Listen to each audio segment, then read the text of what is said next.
Palace arrive here having lost just one of their last 11 Premier League away days. Can they cause an upset here on Tyneside? Newcastle against Crystal Palace is live right here on TalkSport 2. Time running out in the Premier League season. Gordon picks it up, feeds it into Murphy! Thumping hit from Jacob Murphy! For Newcastle, well, they're in the top four now. Newcastle 4, Manchester United 1. Crystal Palace have been in fantastic form. Cuts it on his right foot, through the legs of the goalkeeper and in, and Eddie Nketiah has just sent the Eagles to Wembley. We play Newcastle, so we're really looking forward to this. They don't have to worry from relegation. They don't even have to have the nice worry, should we say, of maybe trying to get into Europe, because that's not going to happen. No Eddie Howe for Newcastle, no problem for Newcastle. I'll do the best I possibly can in his absence. Newcastle United as a football club need to play Champions League. TalkSport and TalkSport 2, we love football as much as you do. Another big night awaits here up in the northeast of England as Newcastle take on Crystal Palace live at St James's Park. Kick-off just 13 minutes away. Good evening, I'm Mark Wilson alongside the former England and Leeds defender Danny Mills. So we'll get the teams in a moment, Danny, but Newcastle flying, no Eddie Howe, no problem at the weekend, brushing aside Manchester United. It feels a matter of time before they confirm their place in the Champions League spots. Form has come at exactly the right time for them. You know, momentum's a huge thing at this part of the season. You know, Sir Alex used to call it squeaky bum time. You know, but this is when the business at end of the season really starts, really kicks in, especially coming into Easter. I know maybe the season's a little bit shorter this year, especially in the lower leagues.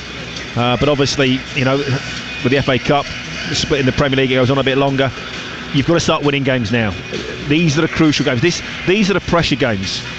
Having to win, and especially when you get nights like tonight where you've got the game in hand, you've got the opportunity to go third in the league and put real pressure on everybody else. Everybody below you is wanting you to lose, you know, and that's something that Newcastle maybe aren't used to dealing with at this stage of the season. But they're in a great run of form.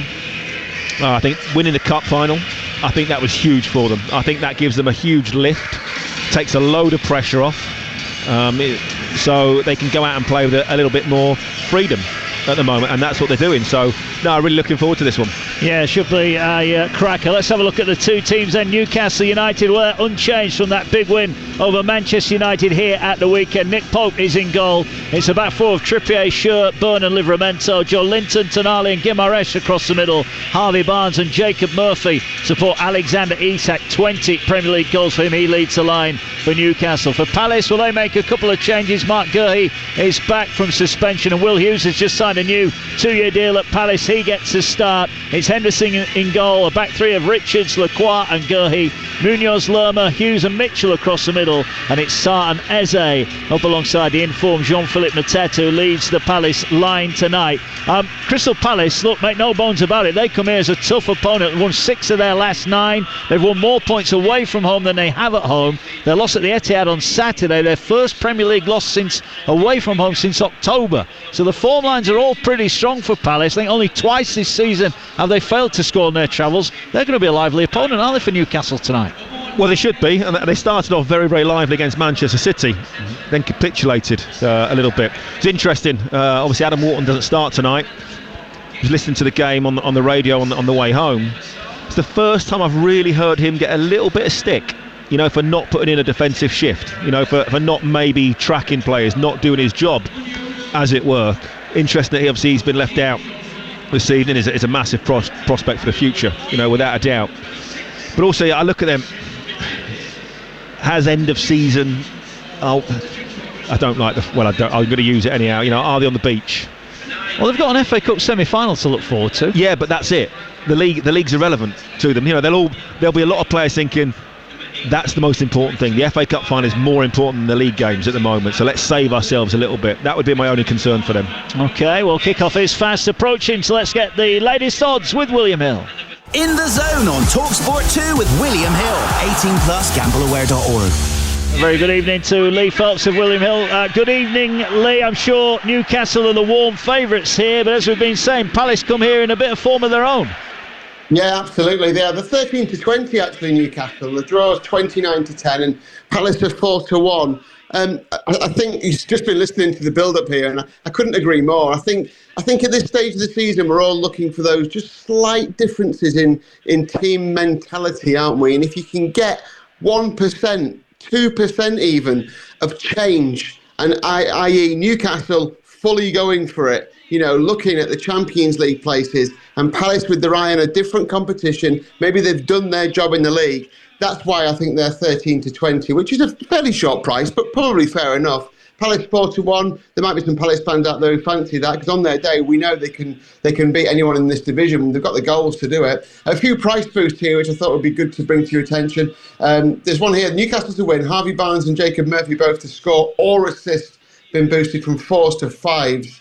Eberici Eze over 1 shot on target, and he has been in good nick recently, hasn't he? Boosted from 7 to 4 to 2 to 1, so doesn't have to score, just over 1 shot on target. Isak to score and Newcastle to win 2-0, 2-1 or 3-1 is boosted from 7 to 2 to 4 to 1. And Jean-Philippe Mateta to score, Palace to win, both teams to score, big price, 11 to 1 boosted out from 9s.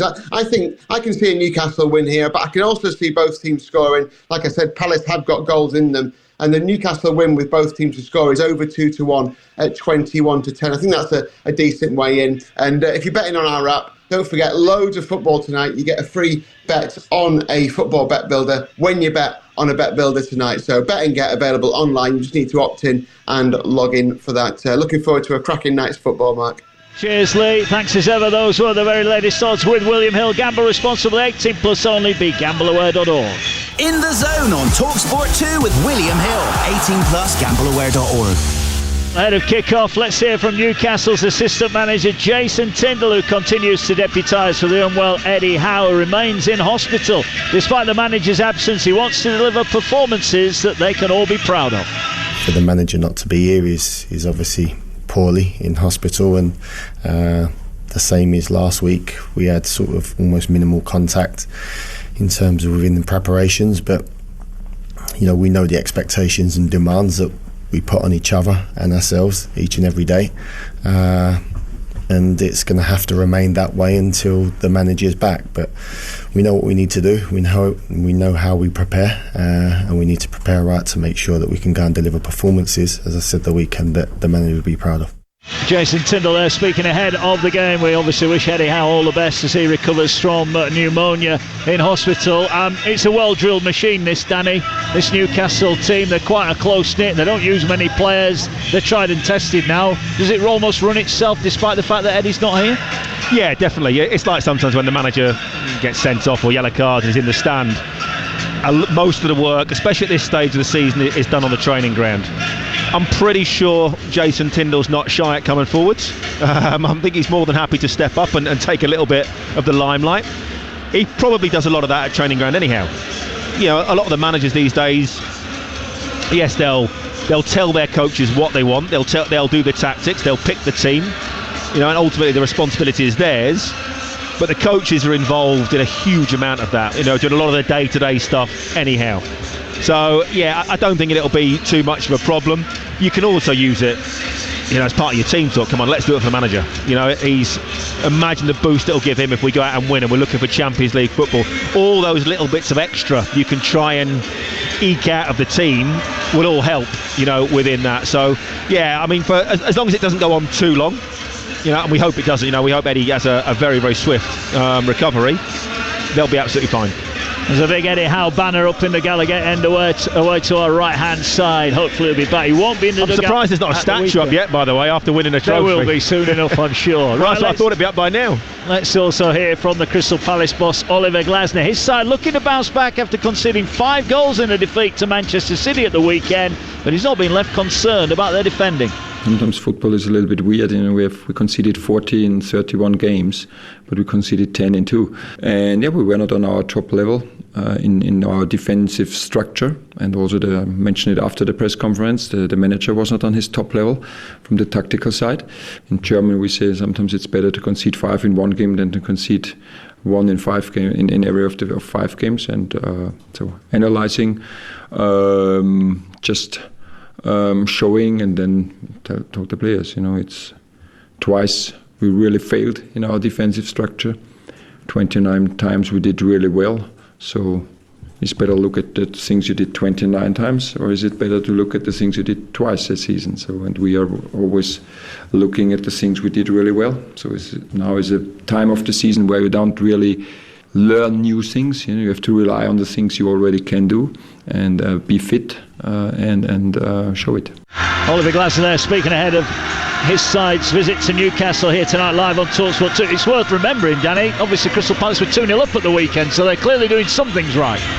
They started very, very well, and then for whatever reason, as Man City came back into it, they're a very good team. They've got some very good players. That might be one of the reasons, but they almost just fell apart a little bit. And you can't do that away from home. I know their record is very, very good, but like I said, that there is part of you that starts to think end of the season is coming, FA Cup semi-final. Is their focus more towards that? And you've only got to come off it by 5%. It's not a huge drop-off, it's just not quite make that extra run, not quite make that extra tackle, not quite close down somebody, and you get picked apart very, very quickly at this level.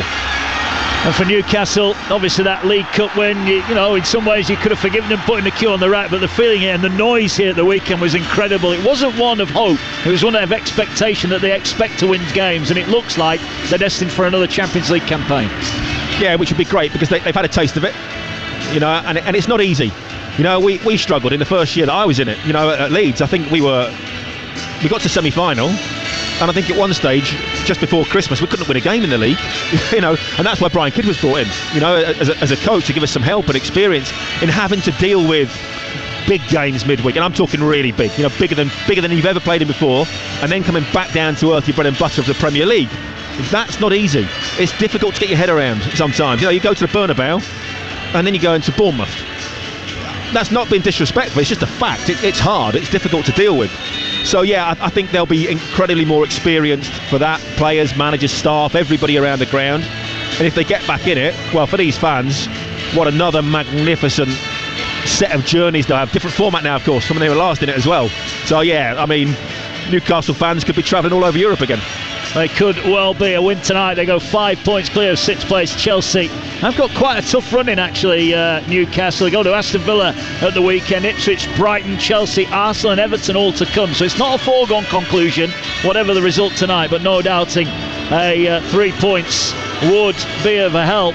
They won't be happy, the Newcastle fans, in one respect, because I think Crystal Palace have won the toss here and have elected to swap ends, which means Newcastle will be attacking the Gallowgate end here in the first half. Pope in goal for Newcastle, Trippier, Sherburn and Livramento at the back, Guimaraes, Tonali and Joe Linton across the middle, Barnes, Isak and Murphy in the front three, and for the visitors, Dean Henderson in goal, Richards, Lacroix and Gurhi at the back, Munoz, Lerma, Hughes and Mitchell across the middle with Sarr and Eze alongside Jean-Philippe Mateta, Dubravka, Wilson, Gordon, Targett, Kraft, Asula, Willock, Longstaff and Miley on the Newcastle bench. For Palace, Turner and Nketiah, Franca, Klein, Kamada, Wharton, Essa, Chilwell and Aveni make up the bench, and our referee in the middle, Darren England. VAR tonight, Craig Pawson. It is Premier League football live and exclusive here on TalkSport 2 tonight. Over on TalkSport right now, all the build-up, Real Madrid against Arsenal, second leg of the Champions League quarter-final. Adrian Durham, Jim Proudfoot and Stuart Pearce, our team there. Tomorrow it's a Europa League double bill as Manchester United take on Lyon live on TalkSport and Frankfurt take on Tottenham live on TalkSport 2. We're underway. Newcastle going from left to right. They're black and white stripes, and it's the traditional red and blue of Palace as they defend the Gallowgate end away down to our right, as Murphy on the attack instantly gets into the area, puts in a lovely ball, and it's just headed away at the far post there, and it needed to be headed away by Richards, and an early corner inside the opening 20 seconds for Newcastle. So close to a tap-in for Joel Linton. Great ball to the far post. Joel Linton had just drifted into the box at the far post, round about level with the post, sticks his left foot out, thinks he's just going to get a tap-in as it almost would have just hit his foot. And he's very, very unlucky. There's a slight, just misses it, and then the touch goes out for a corner. It does. Corner going to be swung in then. The Gallowgate end looking on here at St James's Park. Another sellout crowd here as Newcastle looking for the perfect start. Float one in towards Isak. It's headed away by Sarr. Falls edge of the box. Tonali put the cross in, but it's partially cleared, and now Palace will look to try and break deep inside their own half. Mitchell is dispossessed by Fabian Schär. and it's out for a throw into Crystal Palace. But a lively old start from Newcastle here at St James's Park, and Palace, I think, will have been expecting to have to maybe weather a bit of storm in the opening 20-25 minutes. Yeah, but it's surprising how often that doesn't happen, Mark. You know, how many games have you seen where you're thinking this team's going to be right at it, put the opposition under pressure, and then all they do is spend 10 minutes passing the ball around at the back, and they almost let teams off the hook. You know, when I played for Steve McLaren, Steve Rand obviously was one of the coaches as well, he used to say to the two fullbacks, myself and Frank Quadru, go and do something that will get the crowd on their feet in the first 5 or 10 minutes. Have a ridiculously long shot. Go and smash somebody. You know, just go and do something to get the energy into the stadium and get everybody going. And that was first 5 minutes. That's all you're thinking about. You know, do something. I think so often, more often than not, in this day and age, it's pass around the back, too cautious. Tonali just sweeps up after there was almost an interception from Ismail Assar over on that far side. Newcastle on halfway.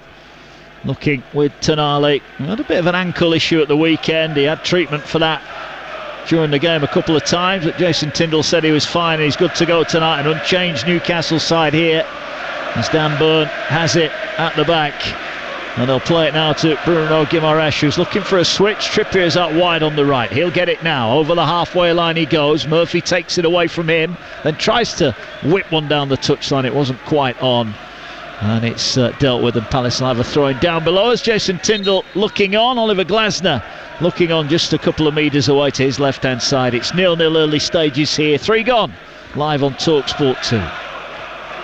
I know it enhances his tan a little bit, but a white top's always a little bit brave, isn't it?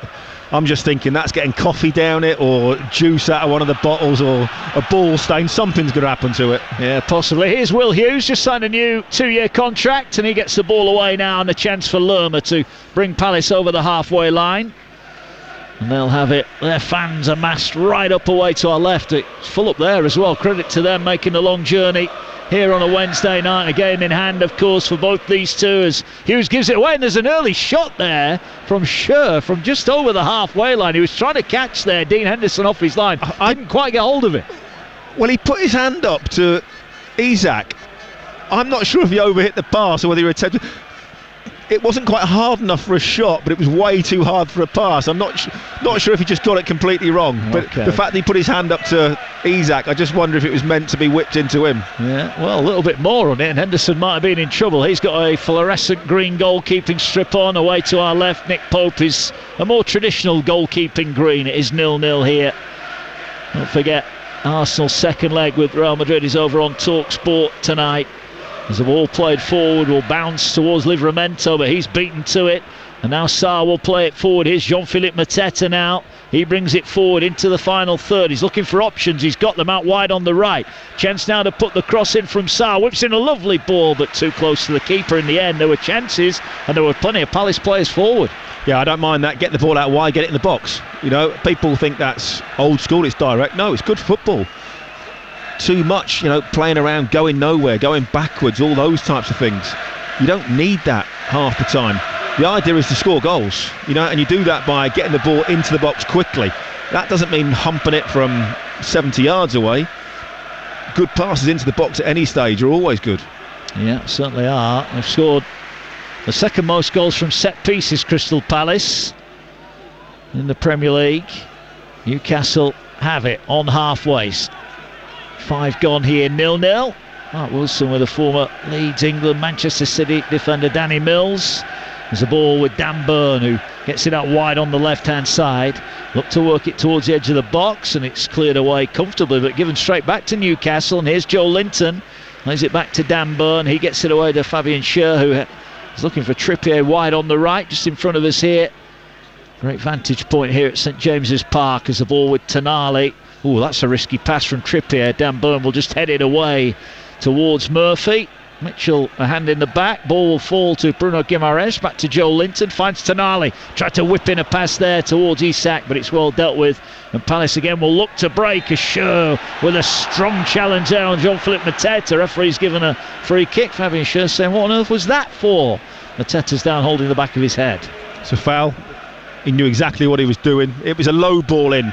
It was always going to be very, very difficult for him to win it, but he knew full well that he could shoulder barge him. you know, put a bit of pressure on. Not said it's right. That's what happened. That's what I would have done. You know, he's wearing headgear. Rightly or wrongly, you know, you're going to try and distract him as much as you possibly can and let him know that he's going to be in a physical battle. Here now is Gurhey, tries to feed it forward. He'll find Eze on the edge of the area, tried to feed it into Sarr, cleared away. Lerma tidies up, finds Will Hughes. He gets it away to Mitchell, who's been an ever-present for Palace during this Premier League campaign. Eze on the turn. Trippier's in there, biting, gets it back. Bruno Guimaraes, if he looks up, we'll see Murphy. He's found Murphy. Murphy now racing into the box. Barnes waiting, pulls it back to Isak. Isak, great save from Henderson. One-handed down low to his left, falls to Joe Linton. Back to Bruno Guimaraes. Fired the pass at Livramento, and Palace will break, but that was a huge opportunity for Alexander Isak, and Henderson kept him out with a wonderful save, and now Palace are up the other end on the attack. Ball in towards Mateta, and it's cleared away by Schür, and out over on the far side. What a break from both sides. Oh, it's fantastic. It was a magnificent touch from Murphy. He got the ball out of his feet. It was a really good touch. He didn't try and control it dead. He knocked it 10-15 yards ahead of him. That gave him the opportunity to get his head up. I thought the chance had gone. I thought he was maybe going to go in a little bit narrower and have a shot himself. Great vision. Pulled it back to Isak on the edge of the box. Really good shot and a smart save down to his left-hand side from Henderson. And then the breakaway. Palace straight up the other end. Cross, Dan Burn has to put it out for a corner. Sorry, Schür has to put it out for a corner. Yeah, this corner's going to be whipped in as well here from the far side. It's going to be swung in towards the 6-yard box, and a header on it from the defender there, Chris Richards, and it's over the top harmlessly behind for a goal kick. So 8 gone here, 0-0, but opportunities at both ends. Yeah, that was a good opportunity from the corner as well. Richards has a free header. In all honesty, he's struggling a little bit. He's leaning backwards. He's having to really sort of arch his neck. He probably looks a lot taller than he is, you know, with that haircut. But yeah, it was a difficult one for him. Couldn't quite get over top of it. No, puts it over the top, but then wins the challenge on halfway with Joe Linton, who then wins the second ball. Ball will break to Tonali, finds Bruno Guimaraes. He lays it back to Trippier. Oh, now then, Lerma has just had a bit of a bite at Bruno Guimaraes there, who looked at the referee appealingly. Referee just waved it away, and forward come Newcastle again. Another crossfield pass from Tonali. Side foot pass back to Murphy in towards Isak, and it shaves the top of the crossbar, the header, and it goes behind. Trippier laid the ball back to Murphy, a beautiful cross, and Isak's header inches away from giving Newcastle the lead. Really good football. And again, football, I think, is starting to change a little bit this season. Teams are being a little bit more direct. It's a fabulous crossfield ball out to Trippier. Really nice little touch back to Murphy, who whips it in first time. Isak can't quite get over top of it. He'll be disappointed. He thinks he should probably hit, well, he knows he should probably hit the target, at least make the goalkeeper make a save. Yeah, 20 Premier League goals for him, plus a few cup goals, including that one at Wembley that wrapped up the victory in the Carabao Cup final over Liverpool. Henderson clears it long over the halfway line. Mateta will flick the ball on. It's well dealt with by Dan Burn, but they miscontrol it, Palace, in the midfield when they had the chance to win it back, but Guimaraes can't hold on to it. Ball played forward here now is Sarr. Will get it out wide on this near side. Has it on the left-hand side of the penalty area. Looking now to lay it back towards Lerma. Lerma will put in a ball towards the far post. Pope read it well and quickly comes out to collect, and the Newcastle keeper will look to bowl it out, and he's sending Isak on his way, springing over halfway, just falls down but gets it to Livramento. He comes over the halfway line, feeds it down the channel to Barnes. Barnes down the left hand side of the penalty area has it now, looking around him for options, just lays off the ball to Livramento, fires it back to Joe Linton, who's got Sandro Tonali with him. He'll spread it wide on the right to Trippier. This right hand side has been a good outlet for Newcastle early in this game. Murphy tries to feed it now to Guimaraes, who just has too much of Trippier, and a good touch in from Gurhey, but won back again by Tonali, who's playing some wonderful football at the moment. Here's Bruno Guimaraes now, midway inside the Palace half. 0-0 if you just joined us here on TalkSport 2, but Newcastle on the attack. Isak's had a couple of good chances already. Joe Linton tries to feed it in towards Barnes. It's cleared away, and forward will come Palace again, looking to break as they like to do, but there's Fabian Schür to tidy it up. And they're just getting squashed in at the moment, Crystal Palace, and Newcastle, that midfield three of Joel Linton, Tonali and Bruno Guimaraes, at the moment they're everywhere. This is why I find it strange sometimes. Palace have an abundance of pace in attack. They can't get out at the moment. So what's wrong with, especially up the slope, and it is a slope here, what everybody thinks, sticking one over the top, the ball holds up a little bit, those front three chase after it, put pressure on Newcastle, and you can get yourself up the pitch and get in. But no, they all want to play around the back and play neat and tidy football, and you just invite pressure half the time. Here is Livramento, has it wide on the Newcastle left, looks to work it back onto his right foot, lays it back for Byrne, finds Fabian Schär, he has it. And now the crossfield ball to Trippier at the far post, puts it into the 6-yard box, and it's collected by Henderson. But he's getting in quite a lot, isn't he, Trippier, down this right-hand side? Yeah, because Crystal Palace are not threatening him behind him, he's saying, well, in that case, if they're going to play to feet all the time, I can go and play as a wing-back. And that's exactly what he's doing. I mean, the centre-half picks him out, level with the 6-yard box? OK, cross wasn't quite good enough on that occasion. But that's what he's able to do, because Palace are not prepared to put the ball in behind the Newcastle defence. So Trippier and Livramento can push right up the pitch. And Dean Henderson took an eternity there to get the ball back in play. Eventually he does. Mitchell has it, tries to feed it forward. There's a good dummy there. Sarr now is driving forward. Here's a chance for Palace. They'll feed it out wide onto that right-hand side, push them a little bit too wide. Cross comes back in for Sarr. He side foots it wide. You are listening to Newcastle against Crystal Palace on TalkSport 2 with Sky Sports. Don't forget you can stream the biggest Premier League games available with no contract on now, like Newcastle against Crystal Palace, live right now. Search Now Sports for more details. 0-0 here, 13 on the clock. Danny Mills, what have you made of the opening 13 minutes? I think it's been good. It's been lively. Newcastle had the better of it so far. They're the ones on the front foot, really looking to try and get the goal. Crystal Palace sitting back a little bit too much for my liking. Here's a nice pass from Joel Linton, feeds it to Bruno Guimaraes, and he had three in front of him and he misplaced the pass. He'll get another opportunity here. Finds Tonali, he feeds it wide to Trippier, he plays it down the line for Murphy. Murphy drills one across and it's gone in. Murphy scores again. What a season he's having.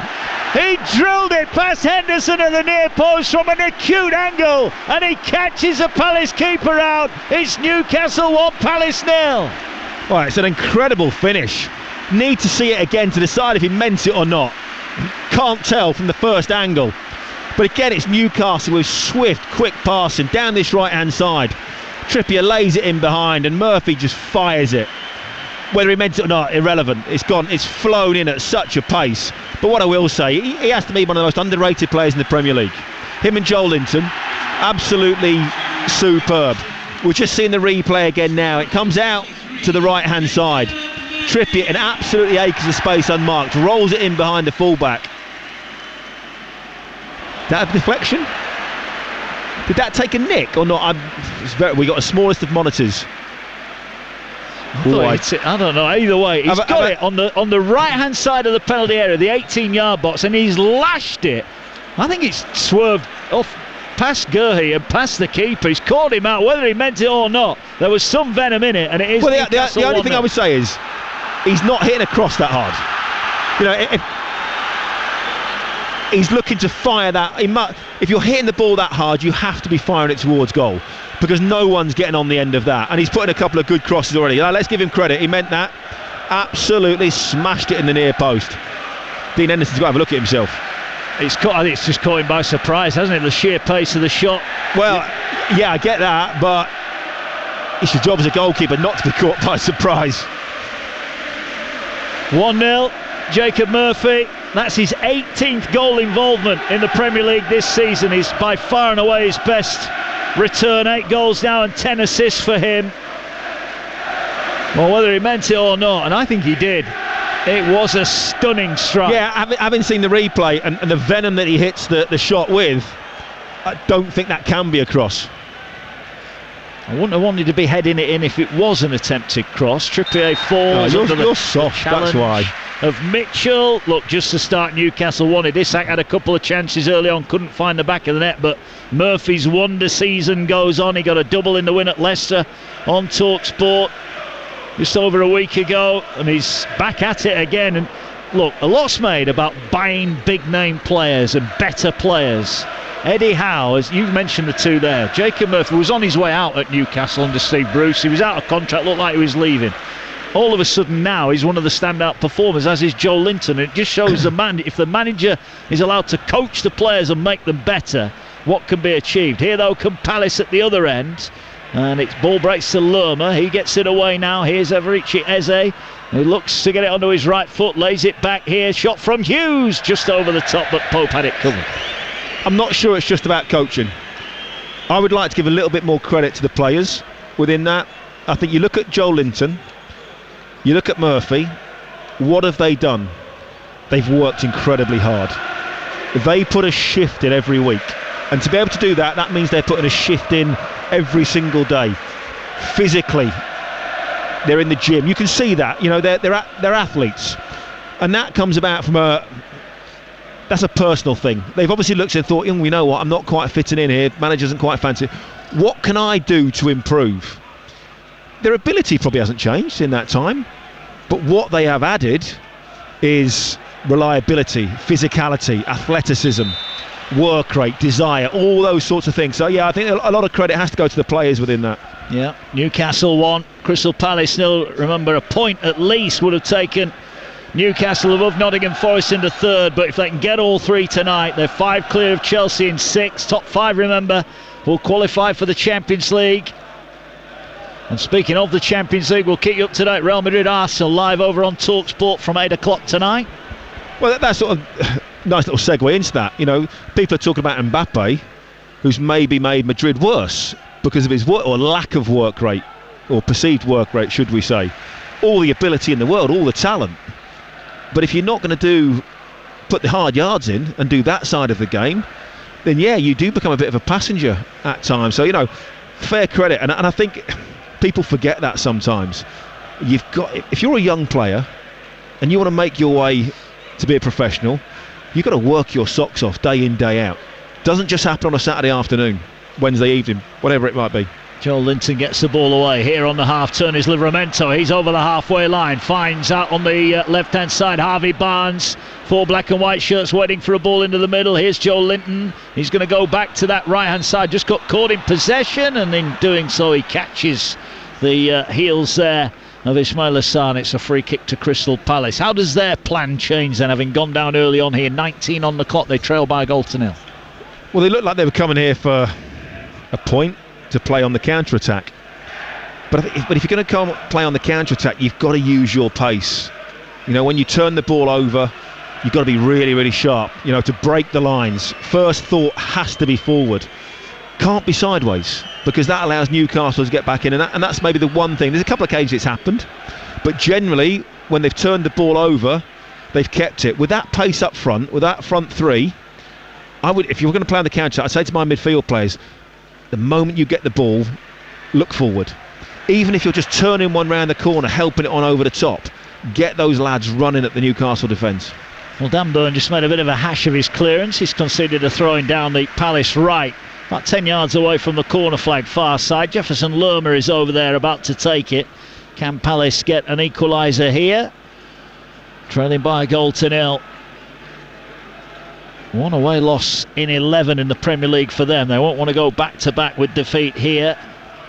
That cup semi-final on the horizon for Palace. There's a long throw into the area. Byrne didn't quite get anything on that, and he's fortunate that Pope was right behind him, alert to the danger, and Pope bowls it out and says to Trippier, get after that. And Murphy's already sprinting down the wing. He's played it early, trying to get Murphy in behind. Murphy gets there, first time cross, and it's put behind. On the break again, it was Richards who saves Palace, but that is lethal. 2 passes and they're in the penalty area. And that's why I talk about being direct. You know, it doesn't have to be a long punt down the field. Goalkeeper out to Trippier. Murphy's on his bike down the line. He plays him in. A real good understanding. Trippier said to him, the moment the ball, it was almost in between Trippier and Murphy. You could see Kieran Trippier saying, go on, you go. Just go. Start running now and I'll play you in. And that's exactly what he did. Yeah, he was at full tilt, wasn't he, Murphy? As soon as he saw Trippier was going to take that ball. Well, Trippier now is taking the corner in front of the Gallowgate here. Newcastle lead 1-0. Live on TalkSport 2. Palace, everybody back in the penalty area. Newcastle players waiting around about the penalty spot. Ball delivered deep, headed away, only as far as Livramento. He'll play it out wide towards Schur, who's going to have a look. He might have a dip here. He is going to have a dip, speculative and over the top, and it's safely behind, and it remains 1-0. 21 on the clock. That's the understanding and the experience that Trippier brings into the team. You know, Murphy's 30, 31. You know, he's not young either. But having that ability for your fullback, who's still got plenty of football left in him, the moment he gets it, to say to his winger, go on, you just go. Just start running and I will play it in. Murphy's then got the trust in him that he's going to have to sprint 50, 60 yards, but he's going to get the ball. You know, you make that run 2 or 3 times, don't get it, you ain't making it anymore. And that's the difference. So it's a really good understanding between the two. Yeah, ball played long by Henderson, who's already had a warning off the official tonight to speed up his clearances. He doesn't realise he's 1-0 down. Yeah. When's the new rule come in? Next year?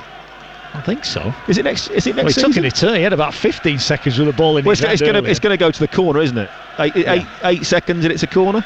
Yeah. Here's Tonali, flicks the ball forward. About time they changed that and did something proper about it. Yeah, it's too easy, isn't it, to waste time now. For the referees don't. The 6-second law is still there, don't forget. But referees don't want to use it because, well, they see the consequences as too big. Although it's quite hard to score. Yeah, it is. Here now, the ball played wide again. Murphy's on his bike again. Gurhey comes across, tries to shield the ball out and does so for a throw-in. You've got an own goal in the 1-1 draw down at Selhurst Park earlier in the year. Newcastle in that game didn't have a shot on target, ended up with a 1-1 draw. Only one shot in the 90 minutes there. They've had significantly more efforts than that already tonight. You are listening to Newcastle against Crystal Palace on TalkSport 2 with Enterprise Rent-A-Car making a big move or planning a clear out with vans of all shapes and sizes. If you've got a plan, they've got a van. Newcastle 1, Crystal Palace 0 here at St James's Park. Mateta's header is a loopy one, as they will have it on the edge of his area. Gets it away. Now it's played forward to Sarr. Nice flick round the corner for Jean-Philippe Mateta, who, if he looks up, has got support either side of him. Turns, pirouettes and pirouettes again, and then gives it away. Can Guimaraes get there? No, he can't, but Gurhey's given it away. And if Isak was onside and he slipped on halfway, it would have been away.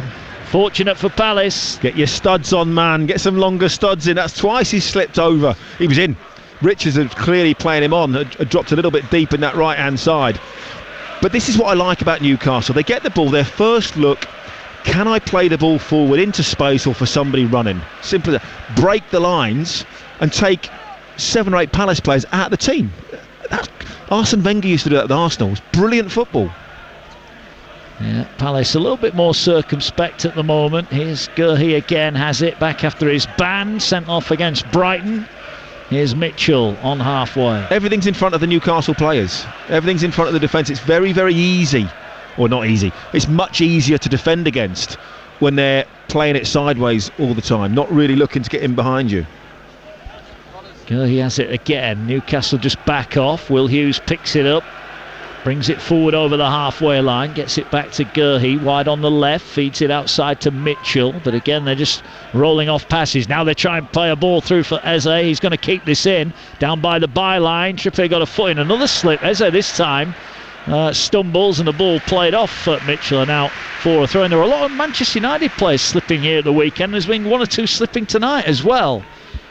It's pretty dry. There was a spattering of rain early on. Yeah, I think what happens is it's been quite dry for a while, hasn't it? We've had, summer's gone now. We've had summer. It's disappeared. It's freezing cold up here.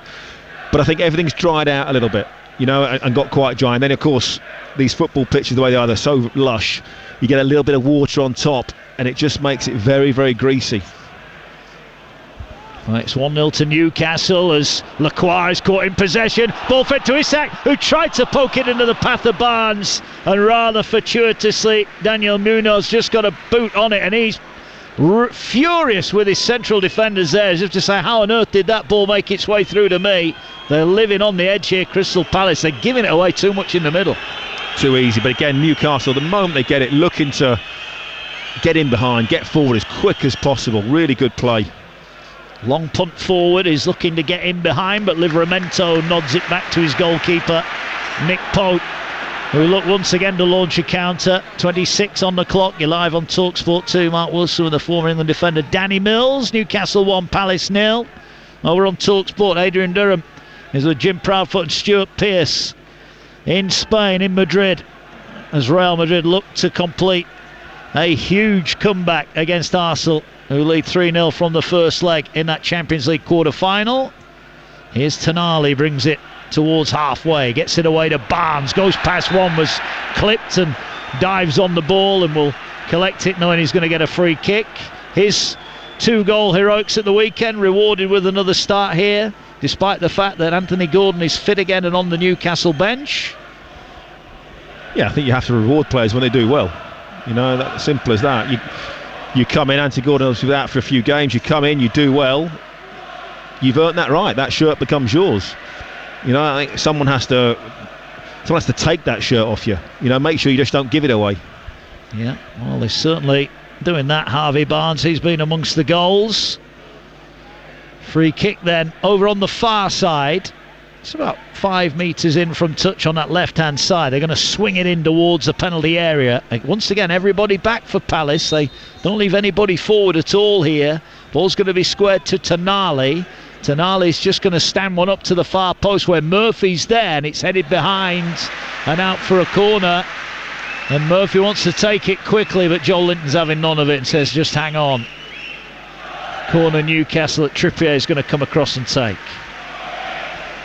It's all Newcastle, isn't it? You know, all the pressure they're piling on it. Can they get another one before half-time? It would be a fantastic achievement if they can. Well, they dominated Manchester United here at the weekend, but were undone by a sucker punch right on half-time. Didn't matter in the end, but they'd like a second goal. Ball into the area. There's a Palace player gone down here. I think Joel Linton might have crashed into that Palace player. I'm not sure who it is, and the ball, despite being in Newcastle's possession, referee calls a halt to play. Is it Mateta? Yeah, I think it could be, actually. No, it's not. Nope, he stood up. I can see him. Oh, yeah, he's just standing there over it, isn't he? It's Sarr, I think, isn't it? I was just looking around to see who I couldn't see standing up. Yeah, that's the way to do it. It is going to be a stoppage in play here. 1-0 Newcastle leads. We were listening to TalkSport earlier on, Danny, and a lot of Arsenal fans ringing in saying they're going to blow it tonight. What do you think is going to happen over on TalkSport this evening? I mean, for the neutral, it'll be great if Madrid score early. You know, and because it'll be a real game then. If Arsenal score, that's it. You know, done and dusted, simple as that. And if Arsenal get their mindset right, they should. You know, they're good and they're more than capable of winning that game. But we saw last night, you know, if you ease off it a little bit, you get a bit too defensive. Here's Tonali puts the ball back in as we start, and Byrne heads it back across goal. Guimaraes slipped in the box, ball cleared forward. Trippier can't keep it in. It's out for a throw-in. Even Dortmund and Barcelona took it a little bit lightly, didn't they? You know, just about got away with it in the end. So yeah, no, I think it'll be an interesting game. But if Arsenal score first, stick with us. Yeah, it is live. You've got the app, you can swipe left and right between TalkSport and TalkSport 2. 8 o'clock kickoff there. We'll keep you up to date any goals as they go in here. Newcastle lead by 1-0.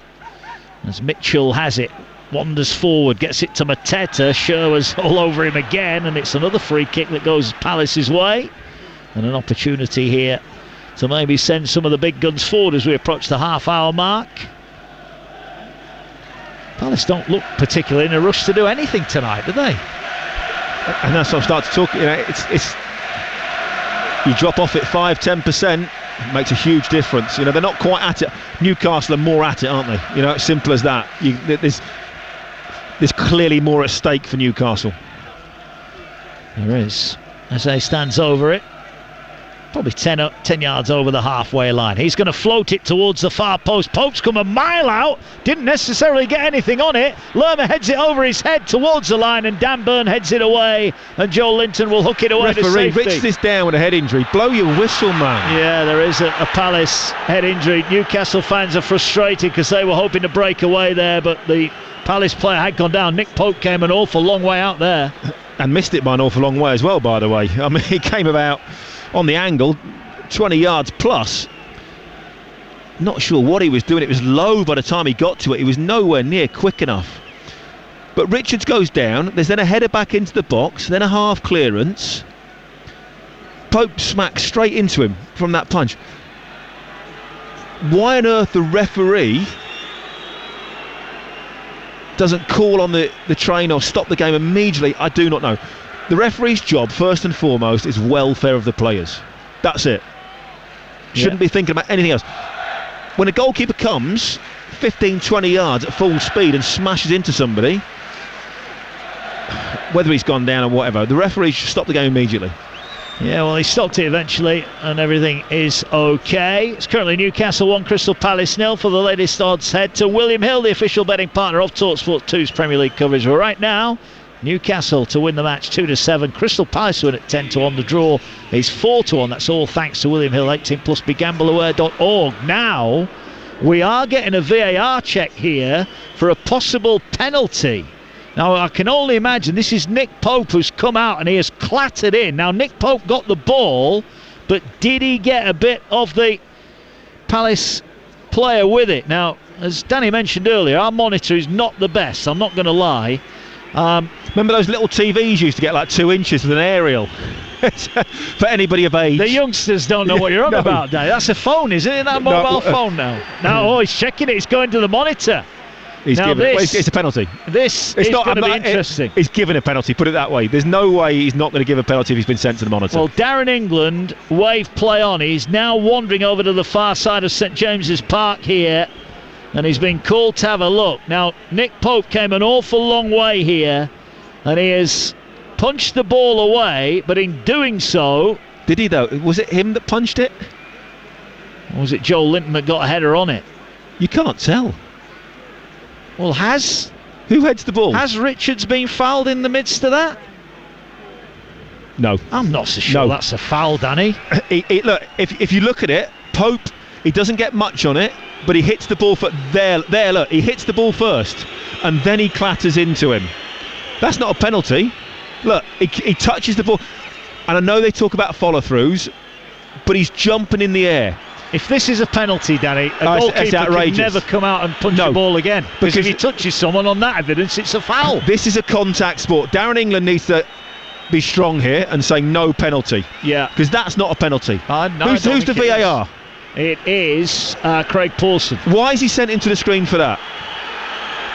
You can almost see the reluctance here of Darren England. Well, he's looking and looking again. Then it's not clear and obvious. It's not. I don't. It's never been a penalty. It's not a penalty. Oh, he's going to give it. Here we go.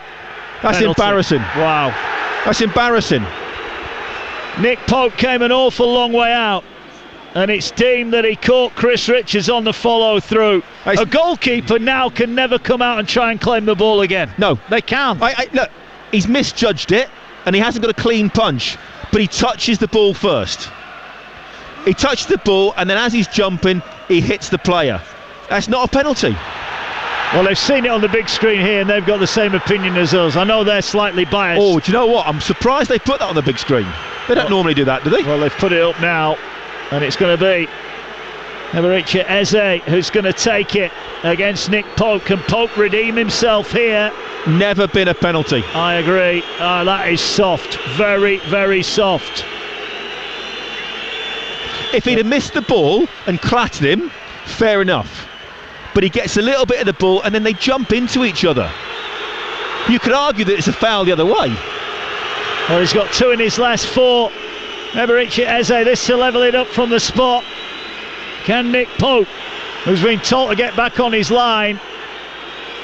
Eze just stands with both feet next to the ball, almost like he's going to mark his run up here.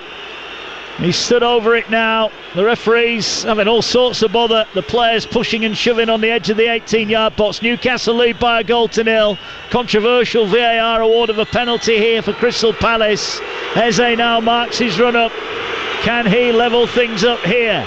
He's right on the edge of the 18-yard box. Can Nick Pope keep him out? This for 1-1. 35 gone, St James's Park. Eberechi Eze comes forward, little stutter step, and then a stop, and then rolls it straight at the keeper. Goodness. That is quite frankly the worst penalty I have ever seen. Straight at Nick Pope. He had the stutter step, he had the stop. He might as well have picked it up and thrown it at him. I mean, that is absolutely terrible penalty. It's Justice. still 1-0. I am going to say justice was done. It was never a penalty in the first place. Is it? What are you thinking of? That is one of the worst penalties that I have ever seen. Nick Pope could have dived the wrong way, got up, and then dived back on it. It was that tame. And it was what, a yard out of the middle of the goal? Oh, look. That's like the Panenka that goes wrong. It's like, I think that's even worse. Right, that is so bad. He did the stutter step, then he stopped, and then from a 1 yard run out, he tried to give Pope the eyes, and Nick Pope has just fallen on it. Couldn't believe his luck. Well, Nick Pope fell down, and it still took 2 or 3 seconds to get to him. Well, there's Lowe's. He couldn't quite believe it. Well, it was a soft penalty award. It was an even softer penalty attempt. Still 1-0. It was a terrible penalty award. Should never, ever been given. Here's Murphy. And the fact that it took him well over a minute to decide goes to show it was never a penalty. I just think now, any keeper comes off his line and makes contact with an opposition player, it's a penalty. Here's Livramento. Newcastle looking for a second. Barnes has got Isak unmarked in front of goal. It's deflected in, and Newcastle have a second. Harvey Barnes shot deflected in, past the keeper. Palace protest. Newcastle celebrate within 60 seconds of Eze's miss at one end. Newcastle lead by 2. Newcastle 2, Palace 0. Oh, and all the cameras go straight to Eze, not Newcastle players that have scored and celebrating. I mean, that's how quickly things can change in football. It was a terrible penalty by Eze, but again, Newcastle, look how direct they are. Their midfielders are on the half turn all the time. They're always looking to play the ball in behind, get in behind the opposition. That's exactly what they do. And as the ball comes in, okay, it's a deflection. Harvey Barnes is trying to pull it back to Isak, who probably would have had a tap in had it not been deflected. Let's be honest. Look, if that clears, it's Gahey, isn't it? If that goes past Gahey, Isak's got a tap in from 2 yards out. He ain't missing that. Well, Mark Gahey got an own goal down at Selhurst Park. He's got another one. 7 to go to the break. Newcastle 2, Palace 0.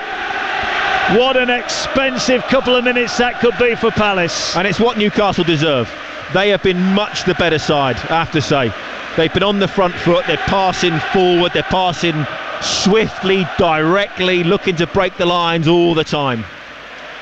Schur's header away is met by Dan Burn, who knocks it long. Guimaraes is going to get after it. He's going to try and put Gurhey under pressure. Well, it was linked with a move to Tyneside, wasn't he? A big money move at the start of the season as Hughes clatters into Joel Linton. And Mark Gurhey scored 2 goals for Newcastle despite being a Palace player. Why do players try and be so clever about penalties? I just can't believe the run up, the stutter, the stop, and then... You're a professional footballer. If you're side-footing it into within 2-3 feet of the post, even side-footing it, probably about 55-60 miles an hour, keeper's got no chance. Absolutely no chance. By dilly-dallying and doing all that sort of stuff, suddenly it becomes a game of chance and you put a lot more jeopardy into it. I think Alan Shearer ever took a penalty like that. No. Here come Palace again. Mateta edging there, a shot straight at Nick Pope, who'll have been happy to get that one. Well, they've been in good form from the spot. They don't get many penalties at Palace, but they've made an awful mess of that one. No doubting that. Matt Le Tissier missed one penalty, one of the best penalty takers ever. The other penalty taker who was unbelievable, don't think he ever missed, didn't take as many, Jan Molby. Stepped up, side foot, within a foot of the post, every single time, bang. Nothing special, just pass it into the corner, simple as that. Well, they had scored their last 7 penalties, Crystal Palace. Jean-Philippe Mateta's taken the last 3. As you should. Yeah, ball over the top, looking towards Harvey Barnes. Livramento will tidy it up, gets it away to Barnes, who's instantly tackled. Good challenge as well. Munoz goes forward, looking to try and break. Lays the ball back, but there's Livramento tracking back. They just look so hungry, Newcastle, even when they, like you said, and now look, here they go again. Trippier bombing down the right hand side. Isak waits in the middle. Can he get the delivery in? Mitchell comes across, lovely ball to Guimaraes. Guimaraes pulls it back onto his left foot, squares it unselfishly. Isak shot blocked. Joe Linden swing and a miss. Isak fires wide. 3 chances in 1, and Newcastle can't get a third goal, but they are destroying Palace at the moment. They lead 2-0. Their energy levels, their desire is so much greater than Crystal Palace at the moment. You know, seen it so many times in games. You know, suddenly it's like Palace are, oh, now what? That's like game plan gone. They're not tracking back. They're not chasing the runners. Newcastle have got that 5% energy extra. Crystal Palace have lost 10%. It's a huge swing in football. Well, whenever Newcastle lose it, there's always a foot going in to win it straight back, and whenever they get it, you've made the point, it's instantly they're going forward. Trippier and Livramento are getting going down both flanks. Barnes and Murphy are willing runners, and Isak must be wondering how he didn't get a goal there. He's not scored in the last 2 as Trippier dispossesses as a penny for his thoughts at the moment after that penalty miss. Well, I'd say, how much quicker is Eze than Trippier? A lot, I would say. Have we seen him knock the ball past him and run? Have we seen him get played in behind Kieran Trippier? Not once. He's not caused Kieran Trippier any out of threat. Now, Trippier's very experienced and he's following into the middle of the pitch as well. But he's not tried to cause him one single problem using his pace, and that's his biggest asset against Trippier. Byrne wins a commanding header. Joe Linton wins a follow-up header, but it's brought down, and a chance here. His touch was not the best, but he goes forward. Feeds it into Eze, whose awful. Whose head's gone. I think you're right. I think he's in a bit of a daze at the moment. He needs to get in at half time and just reset himself. At the moment, he's all over the place. Ball over the top. If they're onside here, Sarr's in behind. Flag hasn't gone up. Pope comes out. Referee, the assistant eventually puts the flag up. Well, he looked a mile offside there, Sarr, but the referee let play go on that far side, and eventually the flag goes up from Akil Howson. No, there's 2 of them offside. I don't understand why. See, this is the problem sometimes. Pope comes out, it could easily be a collision. All sorts of problems within that. If it's obviously offside, just give the offside. Well, Arsenal over on TalkSport might find themselves getting a penalty. There's a VAR ongoing there. 10 gone, Real Madrid 0, Arsenal 0. Arsenal leading 3-0 from the first leg. And the officials are looking at a possible penalty, maybe holding from the corner. If you've got the app, you can swipe left and right between the 2. Here come Newcastle, though, looking to add more misery to Crystal Palace. As Murphy looks for the give and go with Bruno Guimaraes. Played into Murphy, just asked a little bit too much. But they're always on the move, aren't they? They're always looking for a way in Newcastle. Can I just say, how good's Kieran Trippier been? There's a lot of talk, a few months back, that he'd gone. You know, his legs had gone. He was no longer the player that he used to be, whatever it might be. He has been superb this evening. The Premier League Match Centre have tweeted out about that penalty. Don't care, Mark. I don't care. The referee's call of no penalty for a foul by Pope on Richards, and it was deemed there was sufficient contact for a penalty and recommended an on-field review. I'm sorry, joke. If you give that, Danny, you'll be giving 5 or 6 a week, because every time a keeper comes out to catch a cross and touches someone, is that a foul as well? It's got to be on that basis. Well, it has to be. My argument would also be they're both jumping, right? Who makes contact with who? The fact that Pope touches the ball and Richards doesn't, is it not a foul the other way around? I mean, that's the silly argument that you can make with it. It's a contact sport. 2 players are jumping for the ball. There's a chance they're going to bump into each other. Well, we're into 7 added on minutes at the end of the half. Well, it took them 5 to decide if it was a penalty. Yeah, it did. There was a bit of treatment as well. Free kick given away by Palace. Hughes getting in there on halfway. Newcastle lead by 2-0. Jacob Murphy with a screamer on 14 minutes. Fired past Henderson to give Newcastle the lead. And we're hearing that Arsenal did get a penalty, and Saka has had his spot kick saved as well. Well, let's hope it was better than Eze's attempt. Well, Lizzie, our producer's here watching it. She says not, so... You've thrown her under the bus there, haven't you, really? She said no. Oh, no, he's gone for the... Has he gone even worse. Yeah, he has. Has he gone for the Panenka? Yeah, he has. Have I got a crystal ball?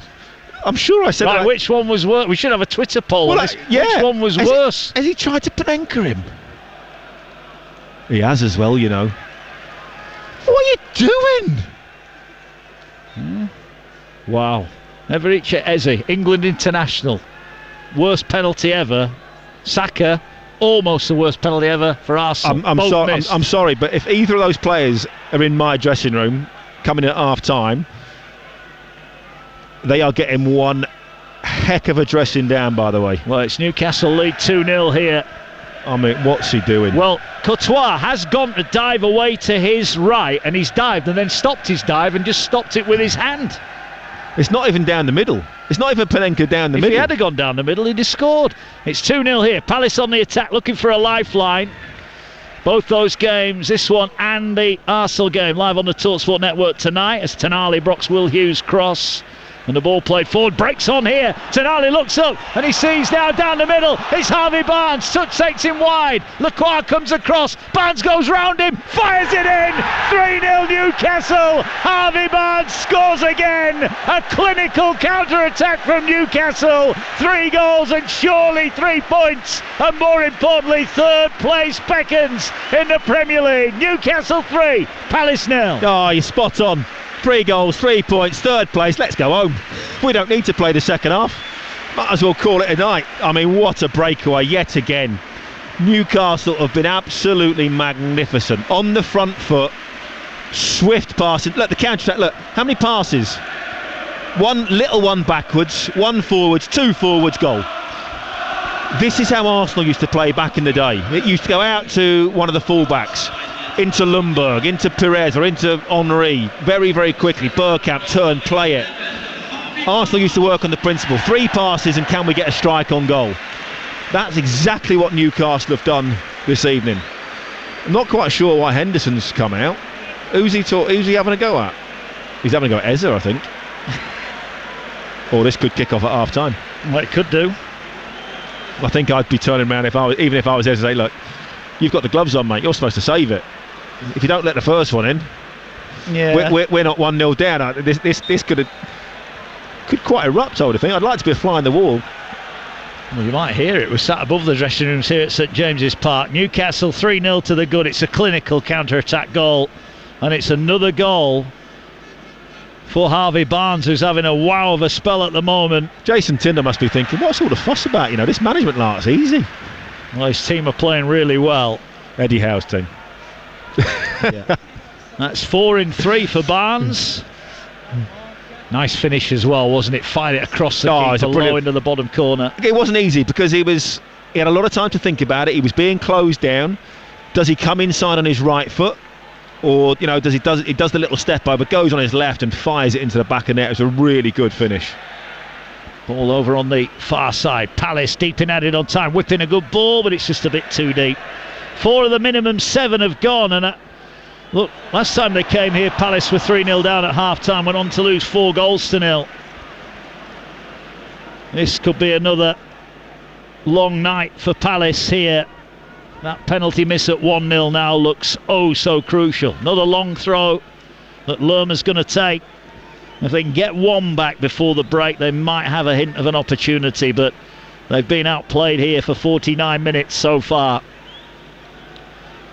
Long throw goes in towards the 6-yard box. It is flicked on. It's a good flick on. Mateta brings it down, and a great block there. Might have been Livramento on the line, blocks it and keeps it out, and it's behind for a corner to Palace. It was Mateta brought it down, wasn't it, from the flick on. Just as he was about to swivel, Livramento comes in, but again, I have to say, Livramento wants a great touch, and as he goes to turn, Livramento comes across, covering defender, and gets his tackle in. Really well done. Yeah, good play all round there. Mateta did really well in a tight spot, but Livramento blocked his goal-bound shot. Corner Palace, 3-0 down. towards the far post. Pope comes out, makes sure he doesn't touch anyone, catches it cleanly, and they want to counter here, and the fans are frustrated that Nick Pope didn't let that ball go, but there's no rush. There's got 2 minutes to the break. They lead 3-0. I'd love to be able to ask the referee, what makes you think that's a penalty? But he didn't think on the pitch it wasn't a penalty. That's what I mean. So by seeing that review, what makes you think that is a penalty? Why, and why have you given it? Where's the contact? Why is that a foul? So every time someone goes up for a header, if they don't head the ball, you're going to give a foul every time. That's effectively what he's saying. Well, the touch was minimal. That's the silly thing. If you go up for a header and don't win the ball, then he's got to give a foul every single time if he's going to be consistent. Yeah. Newcastle, have they got time for one more? Here's Trippier again. Feeds it to Joel Linton. Back to Murphy. Joel Linton can't get to it. Guimaraes has pushed off the ball. Free kick. Will Hughes has got a few fouls in, hasn't he? So far. Free kick 30 yards out. Level with the right side of the penalty area. Maybe one last chance here to send the big boys up from the back. Newcastle don't want the break. It's one of those games where you just say, you know what, can we not just play straight 90 minutes? Sometimes, they'll come out half time. It'll be difficult for them, because they're cruising at the moment and they've been so intense. Can they come out with the same intensity in that second half? Palace will get the opportunity to reset a little bit. I'll be surprised if there's not 1 or 2 personnel changes at half time for Palace as well. Murphy and Trippier wait over the free kick. There's a one-player wall in front of the ball here. Everybody back again. Palace trying to hold the 18-yard line. If Trips has a look at this, the shot's on. And rifles it. Yeah, near post. There's a big gap. Well, they're going to leave it for Murphy, who puts in a great ball. It's flicked and it's in. There's your 4th goal. It's headed in. It's Fabian Schär who scores. Newcastle rampant at St James's Park. A well-worked free kick. Murphy with yet another assist. But it's a wonderful deft header from Fabian Schär. And it's Newcastle 4, Palace 0. It's a fantastic little free kick. It's clever. Trippier goes over it, just sort of back heels it to Murphy. Creates a little bit of a better angle. Murphy whips it to the far post. Schär comes across and just gets a flick on it. Not much of it. Palace defenders are like statues. No one attacks the ball. No one goes for it. Mateta's slow to react. Look, not a single Palace player really attempts to go and head that. Schär is 6 yards out and a free header. That's about desire. That's about the want to go and head the ball. No player from Crystal Palace had that. 4-0. You can do second half on your own, Mark, can't you? You don't need me for this. Well, Oliver Glasner looks on. Looks a bit glum, doesn't he? Conceded 5 at the weekend. They concede 4 in the opening 45. Well, Palace opted to make Newcastle shoot to the Gallagher end in the first half here, and they were made to pay because Newcastle on the front foot from the off. They scored on 14 minutes after Trippier played in Jacob Murphy, a narrow angle. He rifled a shot from a tight angle pass. He surprised Henderson to make it 1-0. Then a moment of controversy. Nick Pope came out an awful long way to punch the ball clear. It was deemed that having punched the ball clear, he had made contact with Chris Richards. That was the view of the VAR, and eventually on the field referee gave a penalty. Eberici Eze from the spot, stuttered run up, stopped and rolled it straight at Nick Pope. A horrendous miss. Within 60 seconds of that, Newcastle were 2-0 up. Harvey Barnes played in on the counter-attack down the left. His pullback for Alexander Isak didn't reach him because Mark Gurley, for the second time this season against Newcastle, turned the ball into his own net. 2-0 going into added on time. Then another clinical counter-attack from the Toon as Harvey Barnes raced into the area and rifled it across goal and in off the far post for 3-0. And then just as things couldn't get any worse for Palace, they did. Hughes penalised for a foul 30 yards out. Trippier and Murphy work the free kick and Fabian Schär heads it in deftly in at the far post for 4-0. Danny Mills, what a first half for Newcastle. They can scarcely believe it.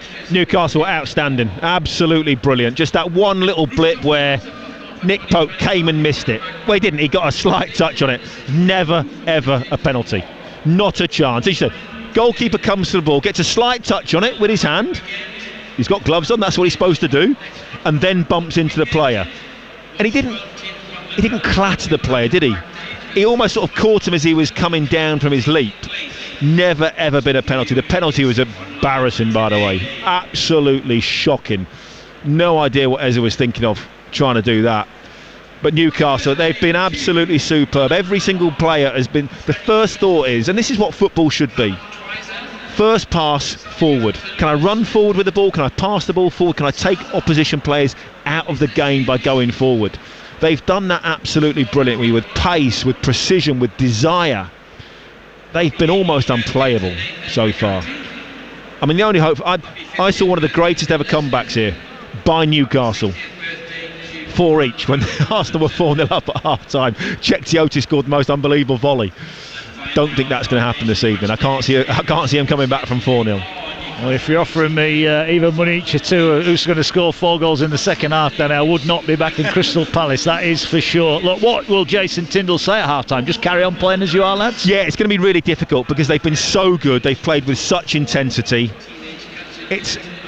Although he's going to be saying, look, you have to go out, you have to start well. You have to go out and you have to keep that intensity for 5 or 10 minutes. As a player, you're 4-0 up.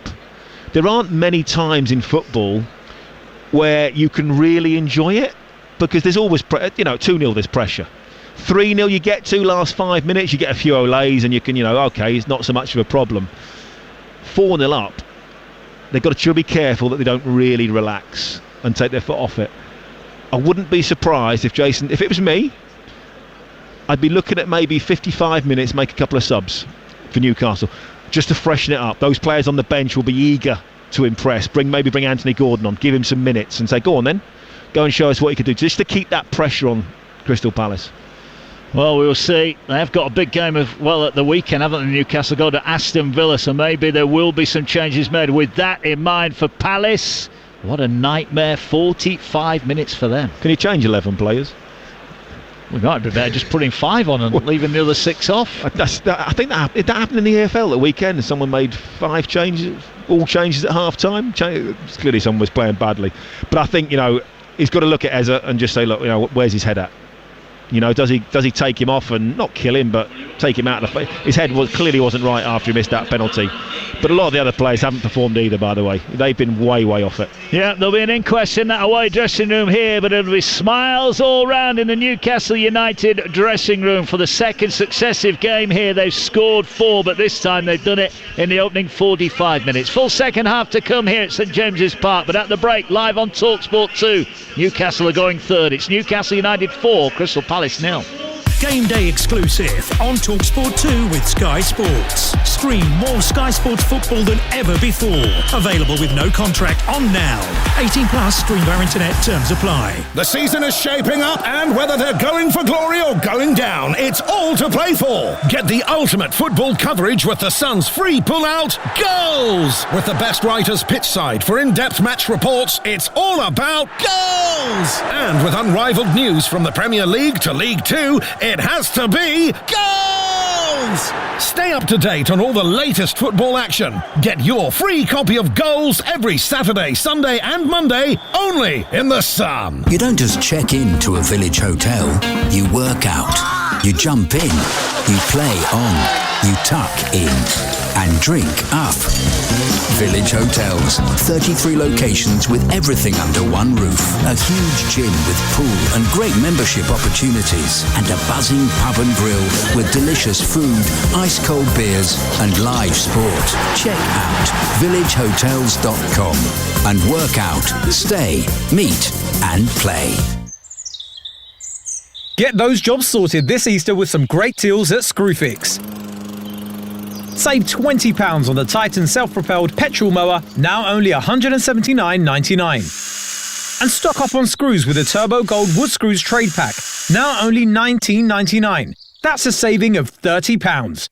Don't miss out. These Easter deals must end on the 21st of April.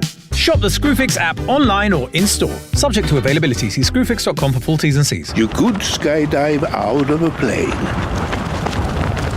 Or swim with sharks. You might even skinny dip in icy cold waters. Or you could get that inexpressible high, that guaranteed rush from finding just the thing you wanted, the thing you needed, at a great sale price. IKEA sale now on. IKEA, the wonderful everyday. There's not many things as epic as jumping over a volcano in a monster truck or even swinging over a crocodile-infested river. But 15% off when you spend £15 at Mackey's comes pretty close. Deal drop. Redeem all week only in the app. 18 plus app only. One-time use per week until the 20th of April. Minimum spend and discount applied to food and drink items only. Participating restaurants, T's and C's apply. We all fantasize about our perfect home. Sipping a morning coffee out on the terrace.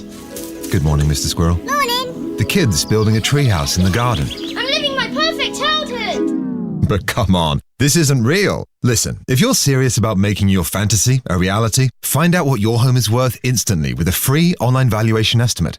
Get real about moving. Get on the market. Most common time to obtain an online quote between 1st of April 2024 and 30th of June 2024 was under 3 minutes. Excludes Northern Ireland. Game day exclusive on TalkSport 2 with Enterprise Rent-A-Car. Making a move or planning a clear out with vans of all shapes and sizes. If you've got a plan, we've got a van. Only one radio heavyweight brings you unbeatable canvas-thumping coverage of the biggest bouts in world boxing. TalkSport. And now in collaboration with Boxer. Get set to go the distance with unparalleled ringside commentary of the biggest boxing showdowns, including Ben Whittaker versus Liam Cameron 2 this Sunday night, live from Birmingham. From the weigh-in to the final count, hear all the action live and for free on TalkSport in collaboration with Boxer. Last remaining tickets available now at boxer.com. Fired up and raring to go. Oh, and he's found the net! Football commentary forged in fire and brimstone. Brilliant strike. This is Game Night on TalkSport 2. Murphy drills one across and it's gone in. Murphy scores again. What a season he's having. Absolutely superb. Nick Pope came an awful long way out there. And missed it by an awful long way as well, by the way. We are getting a VAR check here. That's embarrassing. Wow. That's embarrassing. Everich Eze comes forward, little stutter step, and then a stop, and then rolls it straight at the keeper. Goodness. That is quite frankly the worst penalty I have ever seen. Barnes has got Isak unmarked in front of goal. It's deflected in, and Newcastle have a second. Denali looks up, and he sees now down the middle. It's Harvey Barnes. Sutton takes him wide. Lacroix comes across. Barnes goes round him, fires it in. 3-0 Newcastle. And we're going to leave it for Murphy, who puts in a great ball. It's flicked and it's in. There's your fourth goal. It's headed in. It's Fabian Schär who scores. Newcastle rampant at St James's Park. What a first 45 minutes for the two. Newcastle leading Crystal Palace by 4-0. Murphy, Aguirre on goal, Barnes and Schär with the goals after Eze missed the penalty to level it up at 1-1 on 36 minutes. Full second half to come. The Newcastle subs going through their half-time warm-ups. I'm sure plenty of them will be getting involved in the second half. Certainly Anthony Gordon is going through a full tilt warm-up. Maybe we'll see him sooner rather than later. Busy night of football across over on TalkSport right now. It is the Champions League quarter-final second leg tie in which Arsenal are in action there, taking on Real Madrid, and it remains goalless. Saka missed a penalty there after VAR awarded the Gunners a penalty. Saka missed from the spot, but it's still so far so good for Arsenal. A 3-0 lead, and it's goalless as well in Milan as Inter 0-0 with Bayern. Bayern leading by 2-1 in the from the first leg of that tie. Plenty of other action to come as well. Busy week, of course. Tomorrow a double header of Europa League action. Manchester United take on Lyon live. Sport 8 o'clock, second leg, 2-2 on aggregate. Hugh Wozencroft, Alex Crook and Leanne Sanderson, our commentary team here on TalkSport 2 tomorrow night. Frankfurt take on Tottenham, second leg, 1-1 from the first leg. Jim Proudfoot and the former England man Dean Ashton, our commentary team. Then on Friday, what a bumper day we've got for you across the TalkSport network. 4 games live and exclusive from the Championship. TalkSport and TalkSport 2, your home of the EFL. 12:30 Derby take on Luton. Danson, Darren Ambrose there for us. 3 o'clock, it's Coventry against West Bromwich Albion. Nigel Adley and Darren Ambrose for that one. It is Sheffield United Cardiff. 5:30 on TalkSport, Adam Bridge and Dean Ashton.